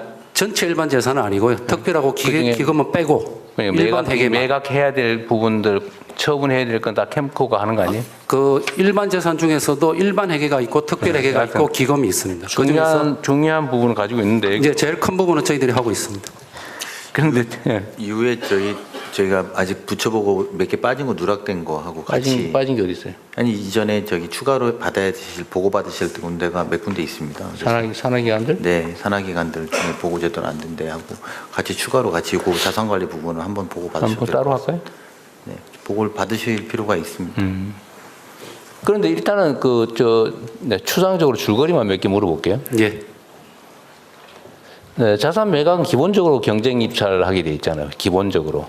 이제 기본적으로는 경쟁 그리고 입찰입니다. 일정한 조건이 되면 수의계약 할 수 그렇습니다. 있는데 예.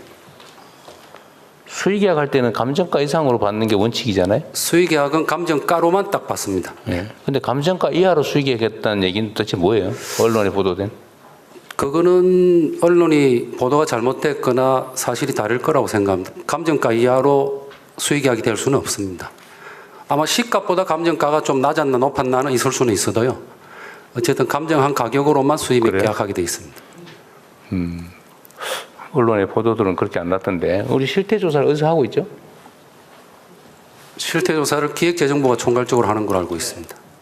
기재부가 하고 있어요? 기재부를 통해서 재정계획 보장을 관리하고 있습니다. 아직은 다 확인 안 됐어요? 예, 곧 조만간 다 돼서 분석해서 보고드리겠습니다.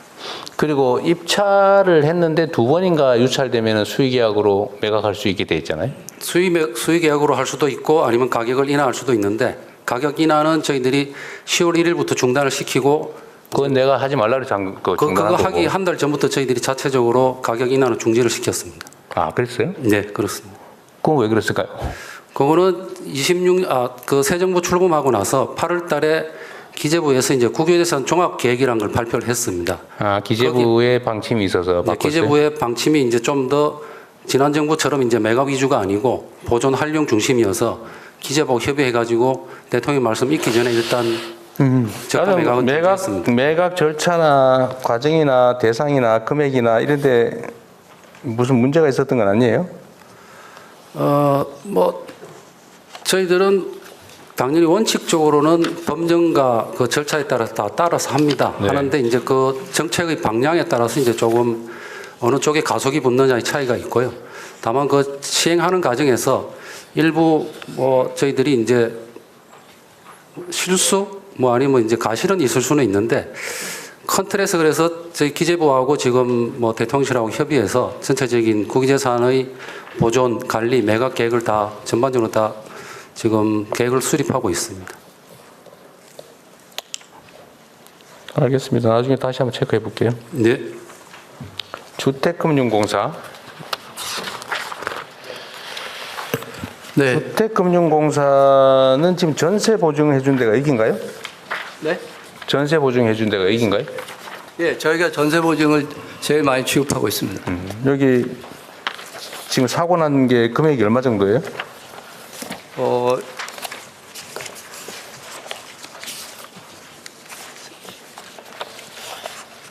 10조? 제가 사고의 통계를 지금 나중에 알아보세요. 자, 서민금융진흥원. 네, 서민금융진흥원장 이재현입니다. 서민금융진흥원은 서민 대출에 대해서 신용 보증해 주는 것도 있고 대출을 직접 시행하기도 해요? 아주 일부를 하고 있습니다. 불법 사금융 예방 대출 그 50만 원 내지 100만 원만 직접 대출을 하고 있습니다. 네.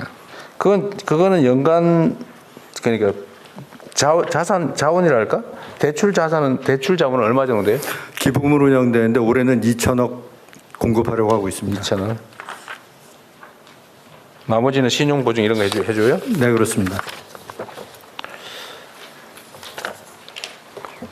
중소기업은행. 네. 어디 계세요? 여기 있습니다. 야, 거기. 예. 자, 여기인가 잘 몰라요. 아, 죄송합니다. 중소기업은행은 뭐 다른 건 내가 잘 모르겠고 그 뭐 임금 체불 때문에 말이 많아요? 네, 그 체불이라고 그건 이제 법을 위반하는 거니까요. 네. 그 법 테두리 안에는 있는데 지금 그 똑같은 그 완전 경쟁 시장에서 시중은행하고 경쟁하는데 네. 임금 격차는 한 30% 정도가 나고 있거든요. 아니 근데 그 저기 체불하고 있다라고 주장하는 게 있잖아요. 예, 그게 이제 그 보상휴가 관점입니다. 시간의 수당이 보상휴가로 넘어가거든요. 일정 부분 시간의 수당이 그러니까 연가 예, 연가 가능 일수를 더해주는 거죠. 다 써야 되는데 안 쓰고 있으면 이제 현금 청산 의무가 발생하니까 그게 쌓인 거다. 예. 근데 이제 저희도 총액 한도 예산 총액 한도 제도를 받기 때문에 근데 이제 그게 퇴직할 때는 다 정산하도록 이렇게 돼 있거든요. 근데 지금 그게 뭐 천 몇백억이 밀렸다고 노동조합 측에서는 난리인가 봐요.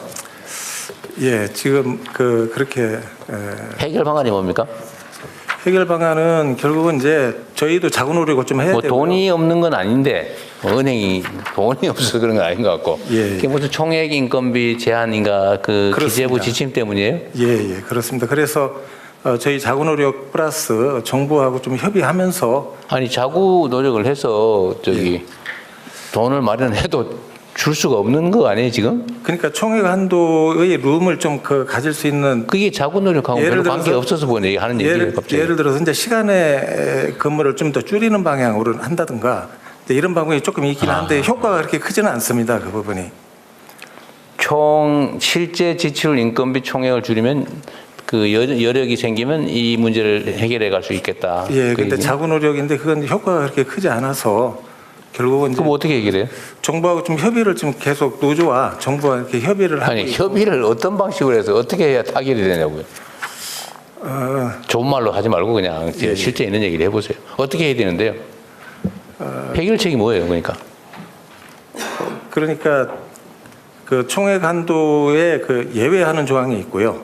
예외로 좀 해서 기업은행은 총액 한도를 예외로 하자. 근데 이제 그 전체 공공기관에 이렇게 미치는 영향이 있기 때문에 이제 그런 부분들이 있고 쉽지 않겠죠. 그다음에 그리고 말씀드린 대로 이제 시간의 근무라든가 그리고 정년 퇴직하기 전에 이제 임금 피크를 하는데 임금 피크에 그 3개년 동안 임금 피크 하는 거를 지금 65%씩 공이 가고 있거든요. 근데 네. 그 2개년 앞으로는 좀 많이 하고 마지막 해는 좀 상당히 적게 줘서 구조로 그렇게 가져가다 보면 이제 명퇴라든가 이런 부분을 좀 많이 할 수 있으니까 룸이 좀 생길 수 있다. 근데 이런 부분들이 이제 자구 노력 중에 하나입니다. 그건 별로 효과 없다면서요? 그러니까 시간의 수당을 줄이는 건 별 효과는 없는데 명태는 그건 조금은 있을 수는 있습니다. 크지는 않고요. 이 총액 인건비 때문에 이 총액 인건비를 정해 놓으면 돈은 있어도 못 주는 아마 산하 공공기관들이 좀 있는 것 같은데 이거 말고도 몇 군데 있는 것 같은데. 우주에서 문제 제기만 하면. 해결책을 이게 법률을 위반하면서 운영하도록 정부가 강요를 한 측면이 있는 것 같네요. 정책 시대에서 좀 챙겨봐야 될 것 같은데 이게 몇 군데 있는 것 같아요. 좀 다니면서 보니까. 예. 네. 네, 그리고 마지막인 것 같은데 산업은행. 네, 산업은행 박상진입니다. 네, 네. 산업은행은 산업진흥을 위해서 필요한 자금을 책임지는 거겠죠? 네, 그렇습니다. 열심히 하십시오. 열심히 하겠습니다. 국민성장 펀드를 성공시키고 네. 국가 산업들이 잘 되는 게 최고의 네. 목표입니다. 자, 공정거래위원회. 네. 교수님, 죄송하지만 제가 아까 대답 못한 걸 잠깐 대답드리겠습니다. 누구세요? 네, 주택금융공사입니다. 아, 예, 예. 예. 아까 제가 저기 정책 질의된 네, 대로 네. 그래서 전세자금 보증 지금 사고액이 잔액이 7,070억 원이고요. 반환 보증은 1,350억 원인데 사고율은 1% 정도로 유지되고 있습니다. 그것밖에 안 돼요? 예, 그렇습니다. 네, 거기서 다른 기관에 저희는 이제 주로 전세금 보증을 하고 있고요. 허그가 전세 반환 보증, 전세금 반환 보증을 많이 하고 있습니다. 그래서 주로 사고가 반환 보증에서 많이 나서 그렇습니다. 네, 아, 다른 기관 얘기였군요. 네. 알았습니다. 예, 감사합니다. 예, 안녕하십니까. 공정위 업무보고 사회를 맡은 사무처장 신동열입니다. 예, 이어서 공정거래위원회 업무보고를 시작하겠습니다. 보고는 공정거래위원장께서 드리겠습니다. 예, 안녕하십니까. 공정거래위원장 주병기입니다. 국민주권정부의 공정위 업무보고 드리겠습니다. 지난 6개월간의 성과로 먼저 공정위는 중소기업 소상공인의 어려움을 해소하기 위해 노력했습니다. 하도급 기업이 하도급 대금을 제때에 제값으로 받을 수 있도록 하도급 대급 지급 안정성 강화 종합 대책을 마련하여 발표하였습니다. 또한 가맹점주 권익 강화 종합 대책, 기술 탈취 근절 대책도 발표하였습니다. 민생 부담 완화와 혁신 촉진을 위하여 국민생활 밀접 분야에서의 담합, 불공정 거래 행위를 적극 제재하였고 글로벌 빅테크의 반칙 행위 시정, 대기업 집단 총수 일가의 부실 계열사 지원 행위 제재, 그리고 경쟁 제한적 규제 22건 개선 등의 성과를 이루었습니다. 26년도 완만한 경기 회복이 예상되나 글로벌 무역과 대내외의 경기 불확실성이 상존합니다. 대내적으로는 경제 주체 간 구조적인 힘의 불균형이 여전하고, 그래서 이를 해결하고 공정한 시장 환경을 조성하는 공정의 역할에 대하여 국민의 기대가 한층 높아진 상황입니다. 국가 경제의 지속 성장을 위해서는 함께 성장하는 공정 경제가 실현되어야 합니다. 이를 위해 공정위는 5가지 핵심 과제를 추진할 것입니다. 첫째, 대중소기업 간 경제 주체 간의 힘의 불균형을 완화해야 합니다. 둘째, 국민 부담을 가중시키는 불공정 행위에 대한 제재를 강화하고 소비자 권익 강화에 힘쓸 것입니다. 셋째, 디지털 시장의 공정한 거래 환경과 새로운 기간 산업 혁신 생태계 조성에 힘쓰겠습니다. 넷째, 주력 산업 대기업이 혁신에만 집중하도록 기업 집단 규율과 혁신 인센티브를 강화하겠습니다. 마지막으로 사건 처리 신속성과 투명성을 제고하여 경제적 제재의 실효성을 강화하여 국민 눈높이에서 쇄신하는 공정위가 되겠습니다. 첫 번째 핵심 추진 과제로 대중소기업 간 경제적 강자와 약자 간의 힘의 불균형을 해소하겠습니다. 중소기업과 소상공인들이 정당한 대가를 제때 받을 수 있도록 하겠습니다. 하도급 기업, 가맹점주, 납품업자들이 일한 만큼 정당한 보상을 제때 받을 수 있도록 법과 제도를 다각적으로 정비하겠습니다. 또한 산업재해 안전비용 전가, 대형마트 대금 지연 지급 등 경제적 강자가 거래상 지위를 남용하는 행위를 집중 점검하겠습니다. 가불 분야 불공정 행위 적발 체계도 강화하겠습니다. 기술 탈취는 중소벤처기업의 생존과 미래가 달린 문제입니다. 기술을 탈취당하는 것은 단순히 금전적 손해만 입히는 것이 아니라 산업 생태계의 근간을 병들게 하는 범죄 행위입니다. 기술보호 감시관 등 다양한 적발 채널을 활용하고 전문 조사 인력을 집중 투입하는 등 기술 탈취 문제에 엄정 대응해 나가겠습니다. 의뢰 협상력도 강화하겠습니다. 기울어진 운동장을 바로잡는 것이야말로 중소기업과 소상공인들의 진정으로 원하는 것입니다. 경제적 약자들의 정당한 권리가 보장될 수 있도록 중소기업, 소상공인, 노동자의 단체 행동에 대한 담합 규정 적용 제외 등 공정거래법상 관련 제도를 재설계하겠습니다. 아울러 가맹점주, 하도급 기업, 대리점주의 거래 조건 협상력이 강화되도록 법과 제도를 정비하겠습니다. 두 번째 핵심 과제로 민생 밀접 분야의 공정 경쟁을 확산함으로써 민생 회복을 지원하고 국민 부담을 완화하겠습니다.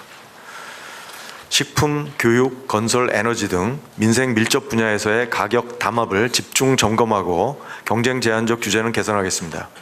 아울러 불공정 행위를 사전에 억제할 수 있는 수준으로 과징금, 과태료 등의 경제적 제재를 강화하겠습니다. 조사의 실효성을 제고할 수 있도록 강제 조사권 도입 등의 방안도 검토하겠습니다. 불공정 거래로 피해를 입은 사업자와 소비자를 두텁게 보호하기 위하여 공정거래 관련 피해 구제 시스템의 외연을 확장하겠습니다. 소비자 단체 소송의 대상에 피해 배상까지 포함하겠습니다. 또한 불공정 거래 피해 구제 시스템을 조성하는 등 피해 구제 시스템을 다원화하겠습니다. 민생 밀접 분야 소비자 권익도 증진하겠습니다. 청장년층에게 관심이 높은 문화, 외식, 운동 등에서의 불공정 약관을 집중 점검하고 표준 약관 재개정 등 제도를 개선하겠습니다. 상조업체의 선수금 사금고와 방지를 위한 할부거래법 전면 개정을 추진하겠습니다. 아울러 장례식장 관련 표준 약관도 개정하는 등 노년층을 위한 소비자 권익을 지키겠습니다. 세 번째 핵심 과제로 디지털 시장 그리고 석유화학 철강 등 기간 산업의 혁신 생태계를 조성하겠습니다. 디지털 시장에서의 독점력 남용 행위와 플랫폼 불공정 행위에 대한 감시와 제재를 강화하여 약자의 권익을 보호하겠습니다. 아울러 플랫폼 입점업체 간 거래 안정성 및 정보 투명성을 보장하는 디지털 시장 관련 의회의 입법 활동에 대한 지원을 지속하겠습니다. 석유화학, 철강 등 시급한 산업 구조 조정이 요구되는 부문의 신속한 기업 결합 심사를 통해 성공적인 고부가가치화 및 탈탄소 산업 재편을 지원하겠습니다. 디지털 전환으로 취약해질 수 있는 소비자 권익을 적극적으로 보호하겠습니다. AI를 이용한 허위 과장 광고, 가격 표시 왜곡 등에 적극 대응하고 개인정보 유출과 불공정 이용 약관으로부터 소비자 피해가 발생하지 않도록 제도를 정비하겠습니다. 네 번째 핵심 과제로 대기업이 혁신에만 몰두할 수 있도록 대기업 집단 규율과 혁신 인센티브를 강화하겠습니다. 우리 경제의 주력 대기업이 혁신에 집중할 수 있도록 대기업 집단 내의 사익 편취, 부당 지원 등 성장 동력을 훼손하는 불공정 행위에 대한 감시의 고삐를 당기겠습니다.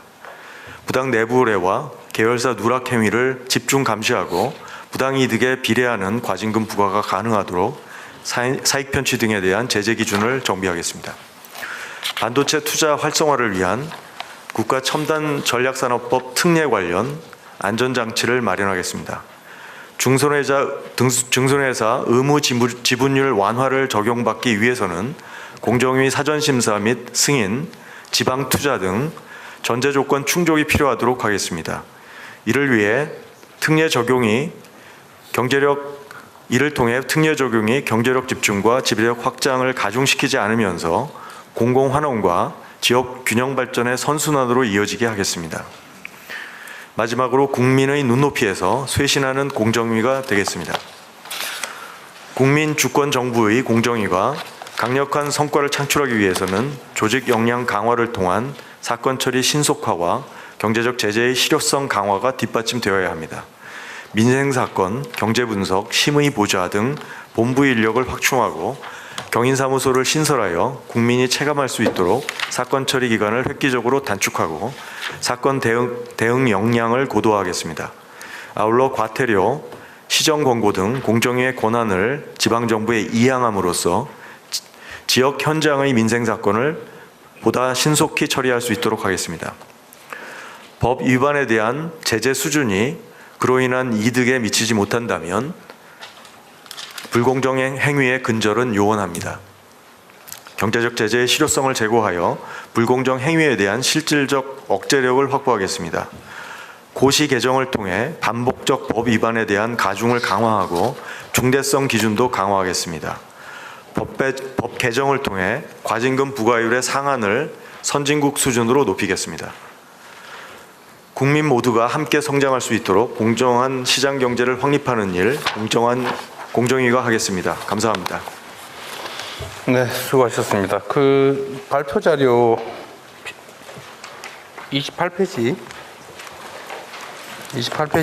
중간에 불공정 행위 제재 실효성 제고 항목이 보니까 조사 실효성 제고를 위한 강제 조사권 도입이라고 되어 있네. 이게 불공정 행위 조사에서 강제 조사가 불가능하다는 얘기예요? 지금 강제 조사권은 없어요? 없습니다. 그냥 불응하면 그만이에요? 불응하면 이제 저희가 고발할 수 있습니다. 어디다가? 고발하면 이제 검찰에서 경찰이 합니까? 형벌을. 조사권을 갖지 못할 합리적 이유가 있나요? 이게 강제 조사권을 만약에 이제 영장을 청구하는 방법을 사용하면요, 그러면 이제 단점이 있는데요. 영장을 청구해서 영장을 발급해 줘야 되는데 그러려면 상당한 혐의를 우리가 혐의가 갖고 있습니다. 된다. 예. 그래서 좀 유동적인 방법을 저희가 사용할 수 있으면 범죄 좋은데요. 수사의 일환으로 강제 수사를 하는 거하고 예. 강제 조사에 응할 의무를 부여하는 건 다른 문제인데, 예. 제출 의무 또는 조사에 응할 의무를 부과하는 거하고 범죄를 밝히기 위해 수사하는 건 좀 다르잖아요. 그렇습니다. 그래서 조사에 응할 의무를 거부하면은 제재를 해요. 그러니까 원래 어떤 사실을 밝히기 위해서 조사를 했고 조사를 응할 의무가 있는데 불응하고 이렇게 방해를 하고 그러면 그 사실이 있는 걸로 봐서 어떤 제재를 가할 수 있게 해야 되겠죠. 그렇습니다. 예. 그래서 다른 나라에서는 다 제도가 있을 것 같은데. 그렇습니다. 일본에서는 이제 그럴 때 판사에게 강제 영장을 발급받아서 그 강제 영장을 통해서 이제 압수수색을 할 수 있습니다. 그 EU에서는 이제 과징금을 상당히 강한 과징금을 부여할 수 있습니다. 과징금이 좋겠네요. 과징금이 좋고요. EU는 이제 과징금 부여 플러스 그 국가에서 강제 영장 청구를 할 수 있습니다. 네. 강제로 예를 들면 필요한데 공익적으로 필요한데 불응하면 경제 제재를 가야 돼요. 예, 그렇습니다. 그걸 최대한 장치를 좀 마련해 보십시오. 예. 그리고 이게 공정거래위는 사실 시장의 질서를 합리적으로 유지하기 위해 있는 거잖아요. 그리고 시장 질서를 어지럽히는 거는 소수의 강자들이 그러는 거죠.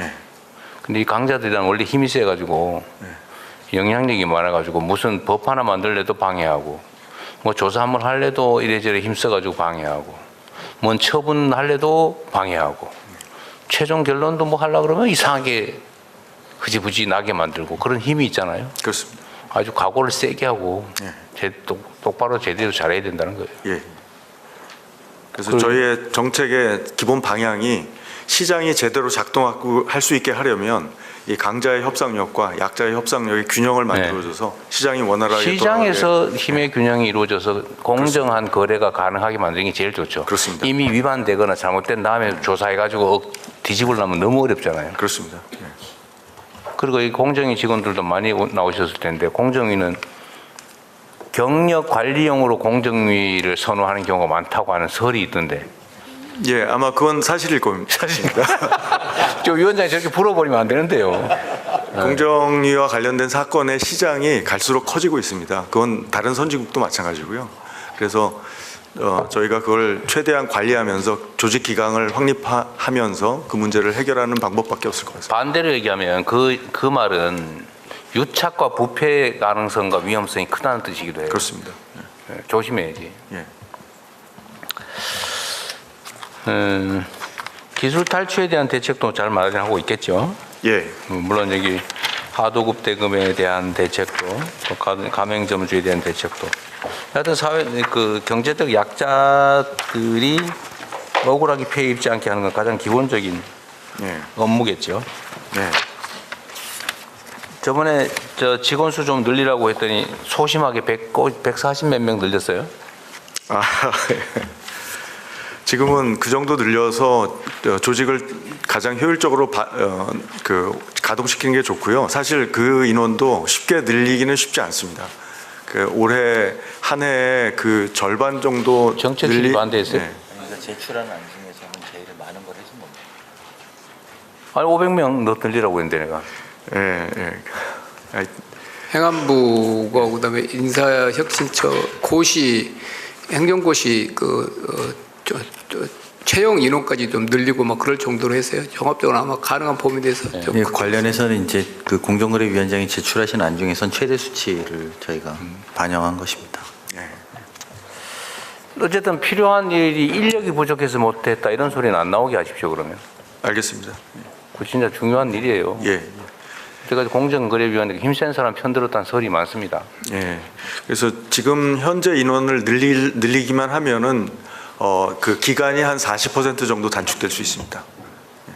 그리고 실제로 공정거래위가 조사해야 될 대상이 너무 많아가지고 쉽게 말해서 감당할 인력이 안 돼가지고 조사 제대로 못하는 것도 문제잖아요. 그건 맞습니다. 한국의 공정위가 다른 선진국 공정위의 4배의 일을 하고 있습니다. 대기업 집단 관리해야 되고. 그게 왜 뭐 이유가 있겠죠. 그 기업 문화가 후진적이어서 그렇죠. 그렇습니다. 어디 다른 나라에서 원가 후려치기를 하며 빨대 꽂아가지고 이상한 회사 만들어가지고 재산 빼돌리고 그런 짓 하는 나라가 어디 있습니까? 그렇습니다. 맞습니다. 다른 나라는 그런 짓 하면 아마 무기징역 받아가지고 징역 100년 받고 그럴 거예요. 예, 다른 나라는 주주들의 견제 때문에 쉽지 않습니다. 근데 우리나라는 아주 밥 먹듯이 하잖아요. 예. 그거를 원천적으로 못하게 만드는 게 우리 위원장님과 공정거래위가 해야 될 일입니다. 예.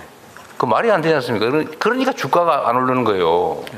똑같은 성과를 내면서도 언제 그 회사 내부 재산을 뒤로 파이프 봐가지고 빼돌지 모르니까 불안하잖아요. 그렇습니다. 안 믿는 거예요. 그러니까 이걸 원천적으로 확실하게 봉쇄를 해줘야 됩니다. 공정거래위가. 예. 그런데 500명 늘리라니까 소심하게 147명 하셨어요? 147명도 최대한 빨리 늘리겠습니다. 좀 빨리빨리 하세요, 그러면. 예.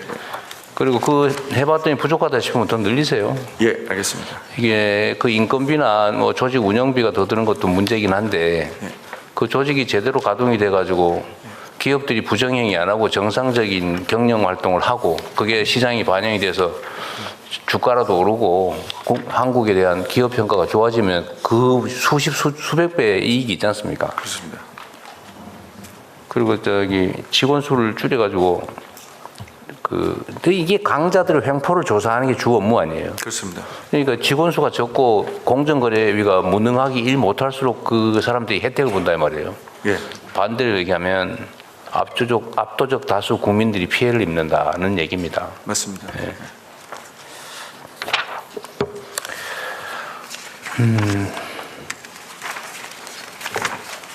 이거는 잘 하고 있겠죠. 내용도 있긴 하던데 지금 이게 워낙 우리 사회는 갑을 힘의 불균형이 심해가지고 억울한 피해를 당하는데 조사해 주세요 신고를 하면 소문이 나가지고 거래를 끊겨가지고 회사가 망한대요. 그 말을 못한다고 하더라고. 그래서 익명 제보도 허용하고 만약에 익명 제보가 들어오면 또 제보가 들어오면 그게만 조사를 하면 딱 표시가 나잖아요. 맞습니다. 전체 전수 조사를 하든지 일정 범위 내를 똑같이 조사를 해가지고 누가 신고를 했는지 누가 문제가 됐는지를 모르게. 예, 그 굉장히 중요한 지적이시고요. 지금 이제 익명 조사 시스템을 이용해서 제보는 제가 한 1000건 정도 오는 것 같은데요. 저희가 한 7건 정도 한 해 수사를 진행합니다. 1000건 중에서 7건 해요? 예. 그 1000건이 맞나요? 제가 숫자는 정확하지 않아요. 그쯤 될 것 같아요. 신고가 얼마나 많겠어요. 예, 그래서 하여튼 저기 공정위 조사 관련입니다.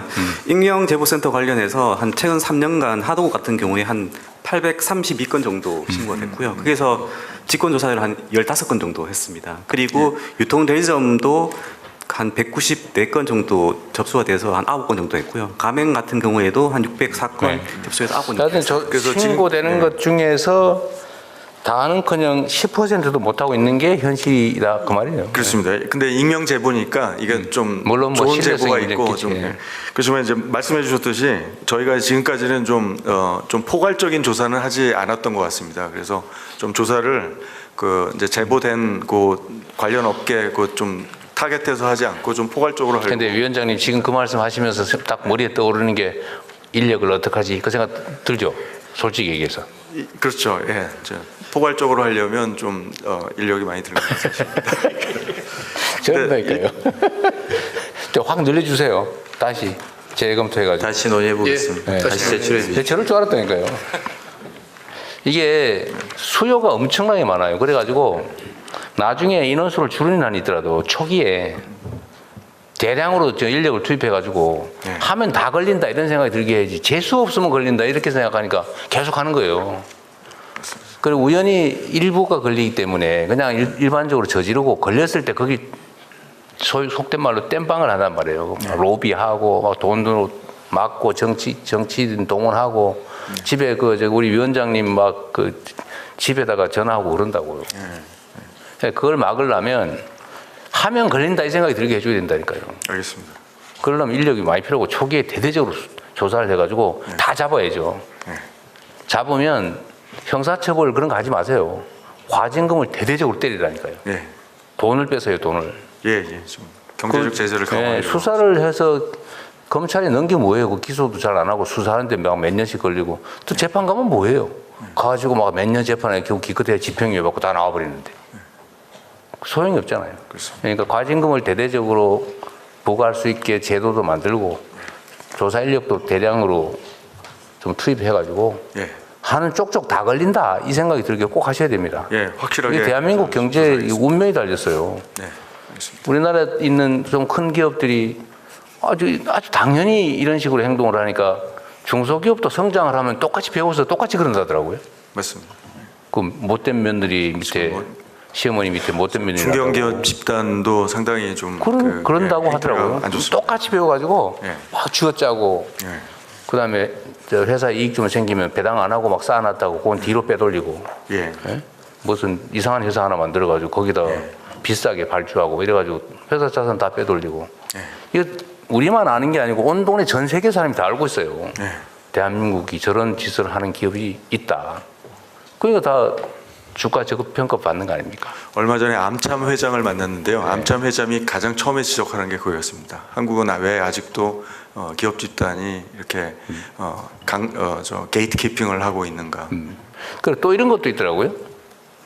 납품을 하는데 그 중소기업부에서 이 얘기가 나오는데 납품을 하면 자기네 회사 말고 다른 회사 거래 못하게 하는 특약을 만든다면서요? 우리한테만 납품해라. 왜 그래야 됩니까? 다른 그 경쟁업체도 납품할 수 있게 해줘야지. 근데 그거를 조건을 단다고 하더라고요.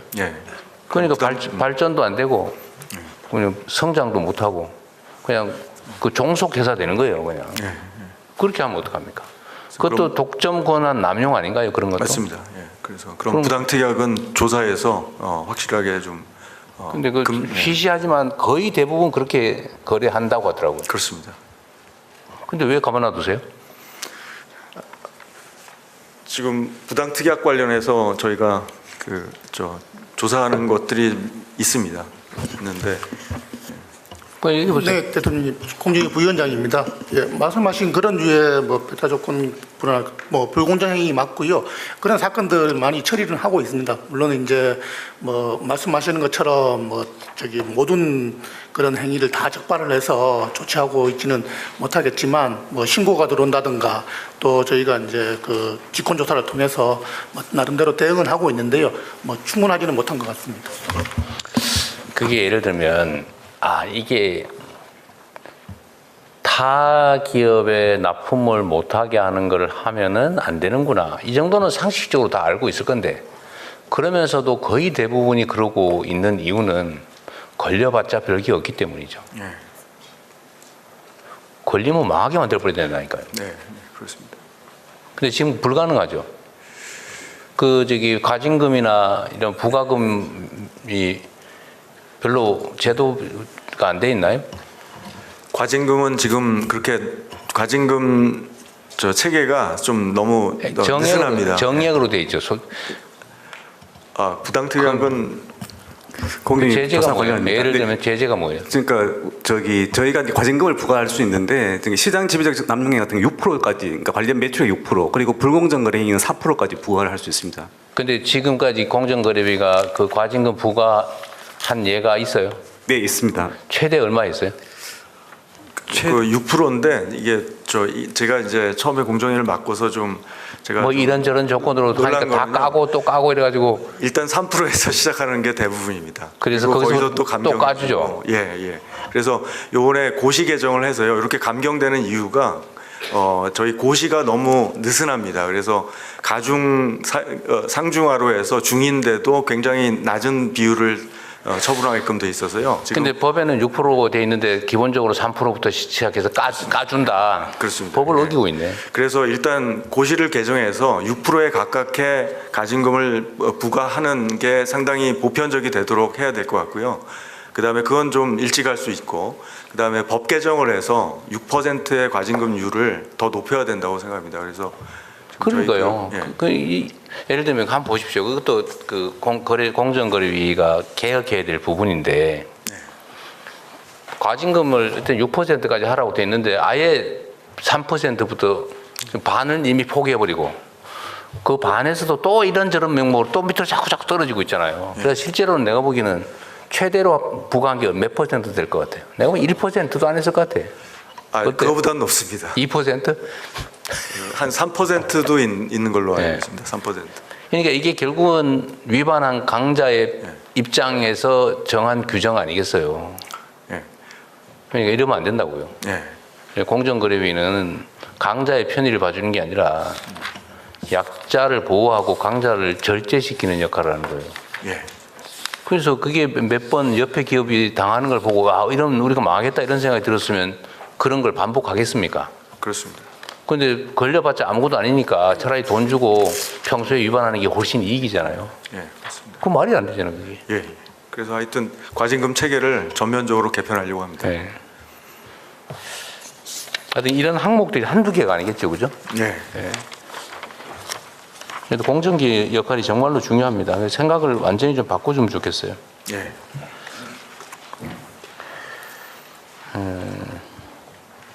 동반 성장을 위한 의뢰 협상력 강화는 아까 많이 말씀하셨는데, 그죠? 예. 어쨌든 이것도 과감하게 생각 자체를 근본적으로 바꿔줘야 됩니다. 예. 을들을 약자들이 담합을 연합을 하면 그걸 담합이라고 처벌하는 게 기본 관념이잖아요. 공정거래위의 역직원들도 많이 계신데 그 당연하다고 생각할 가능성이 많아요. 근데 안 당연해요. 세상이 바뀌었어요. 이 가불관계라고 하는 게 그냥 약간 불균형이 아니고 완전히 힘의 관계가 이렇게 정말 기울어진 정도가 절벽이 됐어요. 을들 똑같은 입장에 있는 사람들한테 연합해서 힘을 모아서 거래를 협상을 할 수 있게 만드는 건 그렇습니다. 정말로 중요합니다. 그렇습니다. 이제는 그래서 제가 똑같은 얘기를 한 번 더 반복하면 이게 노동자와 기업인 사이의 관계 이거를 대등한 관계라고 보고 각자가 1대1로 협상하고 거래해야지라는 관념을 가지고 노동자들이 무슨 조합을 만들어 가지고 달려드니까 야 이거 저 소요죄 집단 뭐 폭동죄 뭐 이런 걸 해가지고 죽이고 사형시켰잖아요, 그죠? 그러다 결국 대공황을 맞았다는 거 아닙니까? 그렇습니다. 그래서 이제 노동자들 단결권 허용하고 집단 행동하게 하고 그랬더니 이게 노동자들이 지위가 높아져 가지고 적정한 배당을 받고 그러니까 기업도 경쟁을 제대로 하고 그렇습니다. 그래서 산업 발전하고 미국이 지금 오늘 미국이 됐다 뭐 그런 얘기 아니에요? 예, 맞습니다. 근데 지금은 다시 또 이런 상황이 생긴 거예요. 아주 이 거래 체계가 복잡하게 되면서 이 을 공급하는 측 여기가 지금 상하 관계로 전환이 되죠. 옛날에는 맞습니다. 대등한 관계였는데 지금 이렇게 돼버렸단 말이에요. 아래 위로. 지금 디지털화되면서 또 더 더 심해졌죠. 그러면 이 소위 의뢰 입장에 있는 쪽을 연합해서 공동 대응하게 해주지 않으면 완전 주종 관계가 되어버린다니까요. 거래 관계가 아니고 주종이 된다고요. 이러면은 정상적인 시장 경제가 운영될 수가 없다. 그러니까 의뢰에게 힘을 줘서 주종 관계로 빠지는 거를 대등한 거래 관계로 복구시켜주는 유일한 힘은 연합할 수 있게 해주는 거죠. 그렇습니다. 사고를 좀 근본적으로 바꿔야 된다는 겁니다.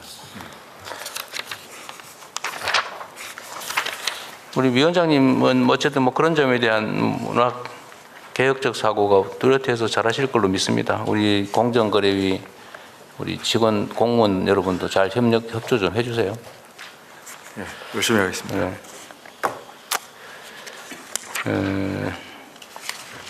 대기업 반칙행위는 아까 얘기한 것 같고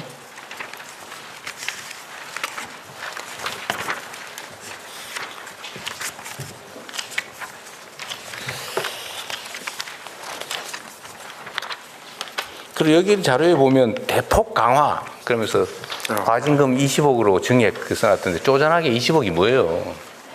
위반을 해가지고 수백 수천억을 버는데 20억 부과하면 뭐하냐고.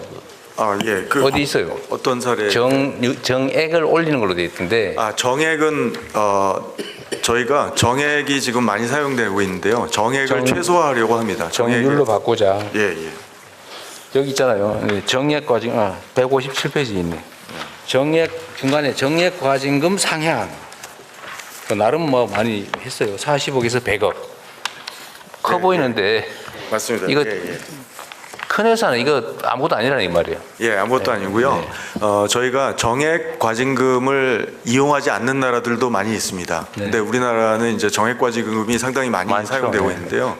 그래서 저희가 산정 기준을 지금까지 매출액 기준으로 많이 산정을 했는데 그래서 이제 정액 과징금으로 매출액 산정이 어려울 때는 그렇게 됐는데 매출액이 아니고 거래 금액이라든지 부당이익이라든지 그런 방식으로 바꾸면 될 것 같습니다. 어쨌든 단순하게 계산할 수 있고 제재 효과가 크게. 예. 예. 그 다른 나라 사례들도 보면은 뭐 매출액의 30%를 과징금을 하는 경우도 있고 뭐 그러더라고요. 예, 그럴 수도 있죠. 담합 같은 경우. 네. 여기 160페이지에 있군요. 과징금 상한 시장 지배권 남용의 과징금 한도는 한국은 매출액 최대 6%인데 일본은 10%, EU는 30%다 그런 얘기네요. 그렇습니다. 여하튼 우리나라의 이런 경제 질서 위반 행위에 대한 제재는 정말로 약해요. 네, 맞습니다. 그게 결국 로비의 결과인지 아니면 뭐 다른 이유가 있는지 모르겠는데 이제는 다 좀 바꿔야 됩니다. 예. 그리고 전에 이게 162페이지에 써 있기도 한데 저번에 그 가공식품 너무 물가 많이 올랐다. 예. 이건 뭔가 문제가 있는 것 같다고 해서 공정거래위가 조사를 좀 하자고 했잖아요. 그렇습니다. 예. 결과는 지금 그 설탕 담합 같은 경우는 지금 조사 보고서가 완료됐고요. 확인됐어요? 그 발송이 됐고 지금 밀가루 1월이나 2월 경에 이제 네. 심의가 들어갈 것 같고요. 밀가루는 이제 조사가 거의 완료 단계에 있습니다. 그때 조사 뭐 했어요? 설탕, 밀가루. 설탕, 밀가루, 돼지고기, 계란 뭐 이런 계란. 식원자재 위주로 했습니다. 오늘 요 다음 시간에 그 여가부 지금 보고가 있어가지고 그런데 우리나라 생리대가 그렇게 비싸다면서요? 예, 그 생리대가 못 들었어요. 엄청 비싸다고요. 다른 나라보다. 예. 평균적으로 그렇게 비싸답니다. 예. 그건 뭐 조사 아직 안 해봤겠죠. 저는 조사 안 해봤습니다. 살펴보겠습니다. 그거 조사 한번 해봐 주시면 좋겠어요. 이건 이게 독과점이라서 그런지 다른 나라보다 약 39%가 비싸다고요. 예. 뭐 그리 비싼지 모르겠어요. 그것도 뭐 이유가 있을 것 같아요. 예. 담합이나 아니면 시장 지배력을 남용해가지고 과도하게 물가 올리고 이러는 거는 이것도 역시 사실 조사하려면 엄청나게 인력이 많이 필요하죠. 시간도 많이 필요하고. 예. 그래도 아까 가맹 사업이나 이런 거에 비하면 그래도 그렇게 인력이 많이 필요하지 않습니다. 왜냐하면 독점화가 많이 주로 이제 심화된 거 위주로 보기 때문에요. 여하튼 공정거래위의 역할을 늘리는 건 정말로 중요해요. 네. 자, 그 다음에 소비자보호원.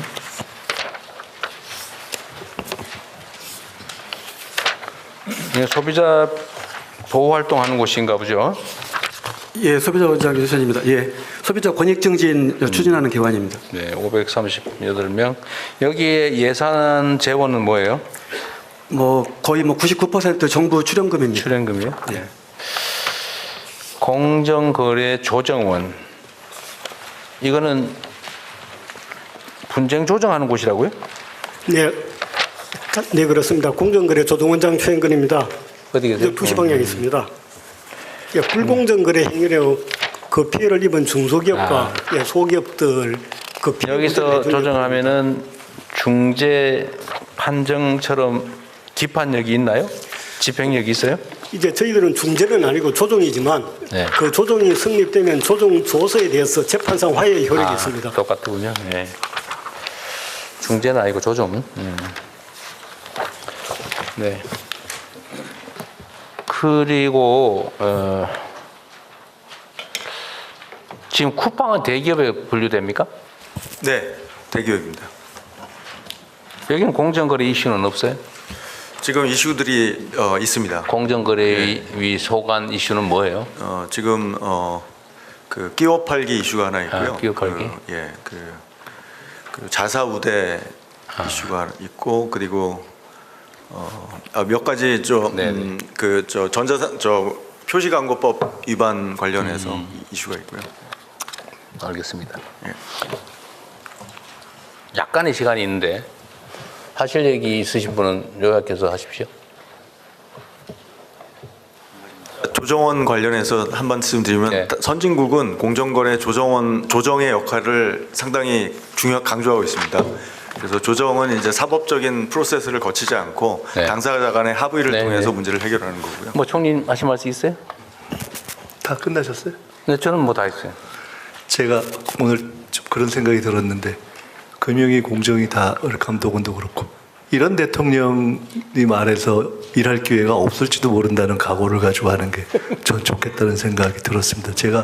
저도 초등 때부터 금융위 공정위 기재 쭉 봤는데 원칙대로 해라. 인력 걱정하지 말고 해라. 그리고 경제지대 세게 해라. 마피아 소탕해가지고 거의 시장 질서를 잡을 때 정도의 각오로 한다는 각오로 해야 된다고 봅니다. 지금 그렇게 하자는 얘기거든요. 과거에는 공정이나 이런 데 업무가 주로 대기업 집단, 재벌 요구했던 때가 있잖아요. 그리고 이게 너무 과하게 하는 거 아니냐라는 걱정을 해서 했던 때가 있잖아요. 근데 지금은 전체적으로 시장 질서를 바로 잡는 게 우리 전체의 경제를 살린다는 확실한 증거들이 나타나고 있잖아요. 증시에서. 그래서 저는 진짜로 이런 정도의 각오와 디테일을 가지고 화끈하게 밀어주는 대통령 만나기가 어렵습니다, 실제로. 근데 우리에게는 임기 5년이 남아있는 거예요. 그러니까 절대 도망갈 수 없어요. 피할 수 없이 시장 질서는 바로 잡힐 겁니다. 그렇기 때문에 저는 우리 위원장님들이 이것은 학문적인 방향의 올바름이 아니라 단호하고 과감한 행동력이 필요한 때다. 절대로 시장은 우리 임기 내에 완전히 선진화된다는 각오를 가지고 가야 됩니다. 그리고 저는 대통령님이 그걸 빌어주실 거라는 확신을 갖고 있어요. 근데 지금 위원장님들과 여기 계신 모든 분들이 그 사명감을 가지고 결의하는 것이 매우 중요하다, 사실은.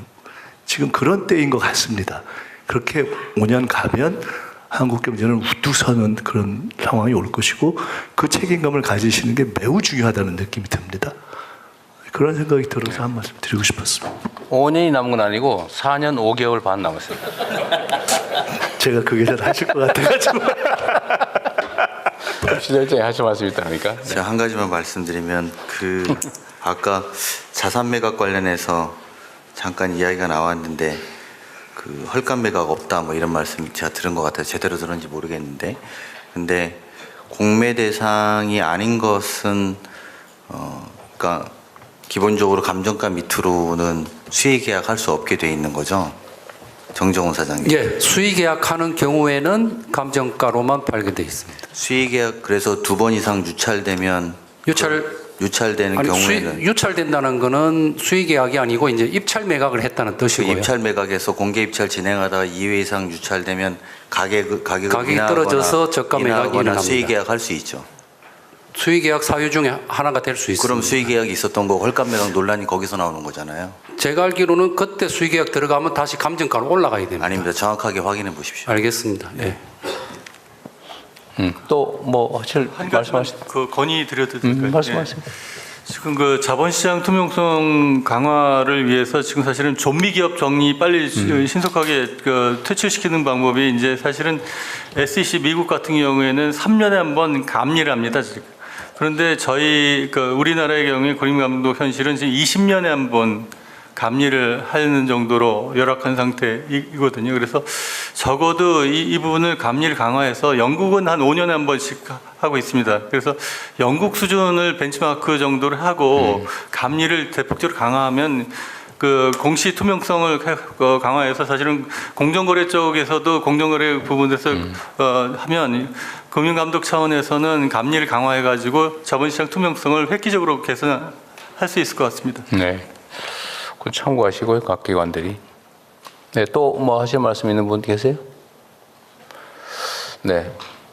하여튼 지금 총리께서도 적절하게 지적하셨습니다만 우리가 이제 경제적으로 사실 대변환기에 있는 것 같습니다. 국제 경쟁은 치열해지고 우리가 과거에는 생각지도 못했던 대규모 기업 집단이 생겨나고 있잖아요.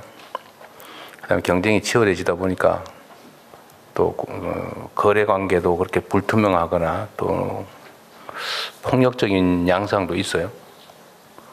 그런데 이게 종전처럼 소위 말하는 수탈, 부정거래, 비정상거래 이런 게 횡행한다면 사실 이게 정상적인 선진 자본주의 국가로 가기가 어렵지 않습니까?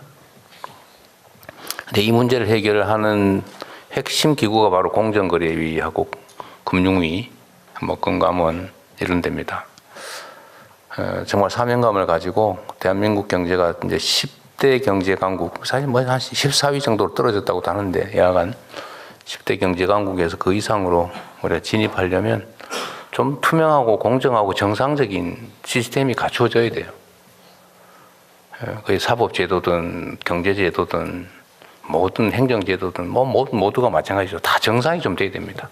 정상적이고 상식적이어서 그냥 그게 뭐 상식적으로 보면 맞는 거지라고 생각되는 상태가 돼야 되는데 힘세고 많이 가진 쪽이 언제나 유리한 그런 시스템을 유지해서는 우리가 미래가 없어요.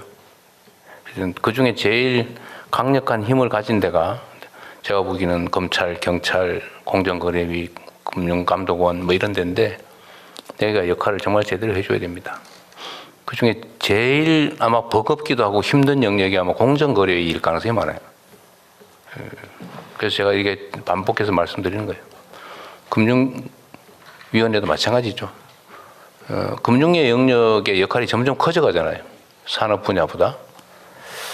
우리는 앞으로 점점 더 그렇게 될 텐데 그 속에서도 좀 최대한 공정하고 투명하고 좀 포용적인 힘세고 돈 많이 가지고 신용도 높은 사람만 사는 세상이 아니라 좀 힘없고 약하고 좀 덜 가진 사람들도 함께 살 수 있는 그런 세상을 만들어야 되지 않습니까? 금융위, 금감원도 각별히 고려해 주시기 바랍니다. 자, 긴 시간 고생하셨습니다. 네.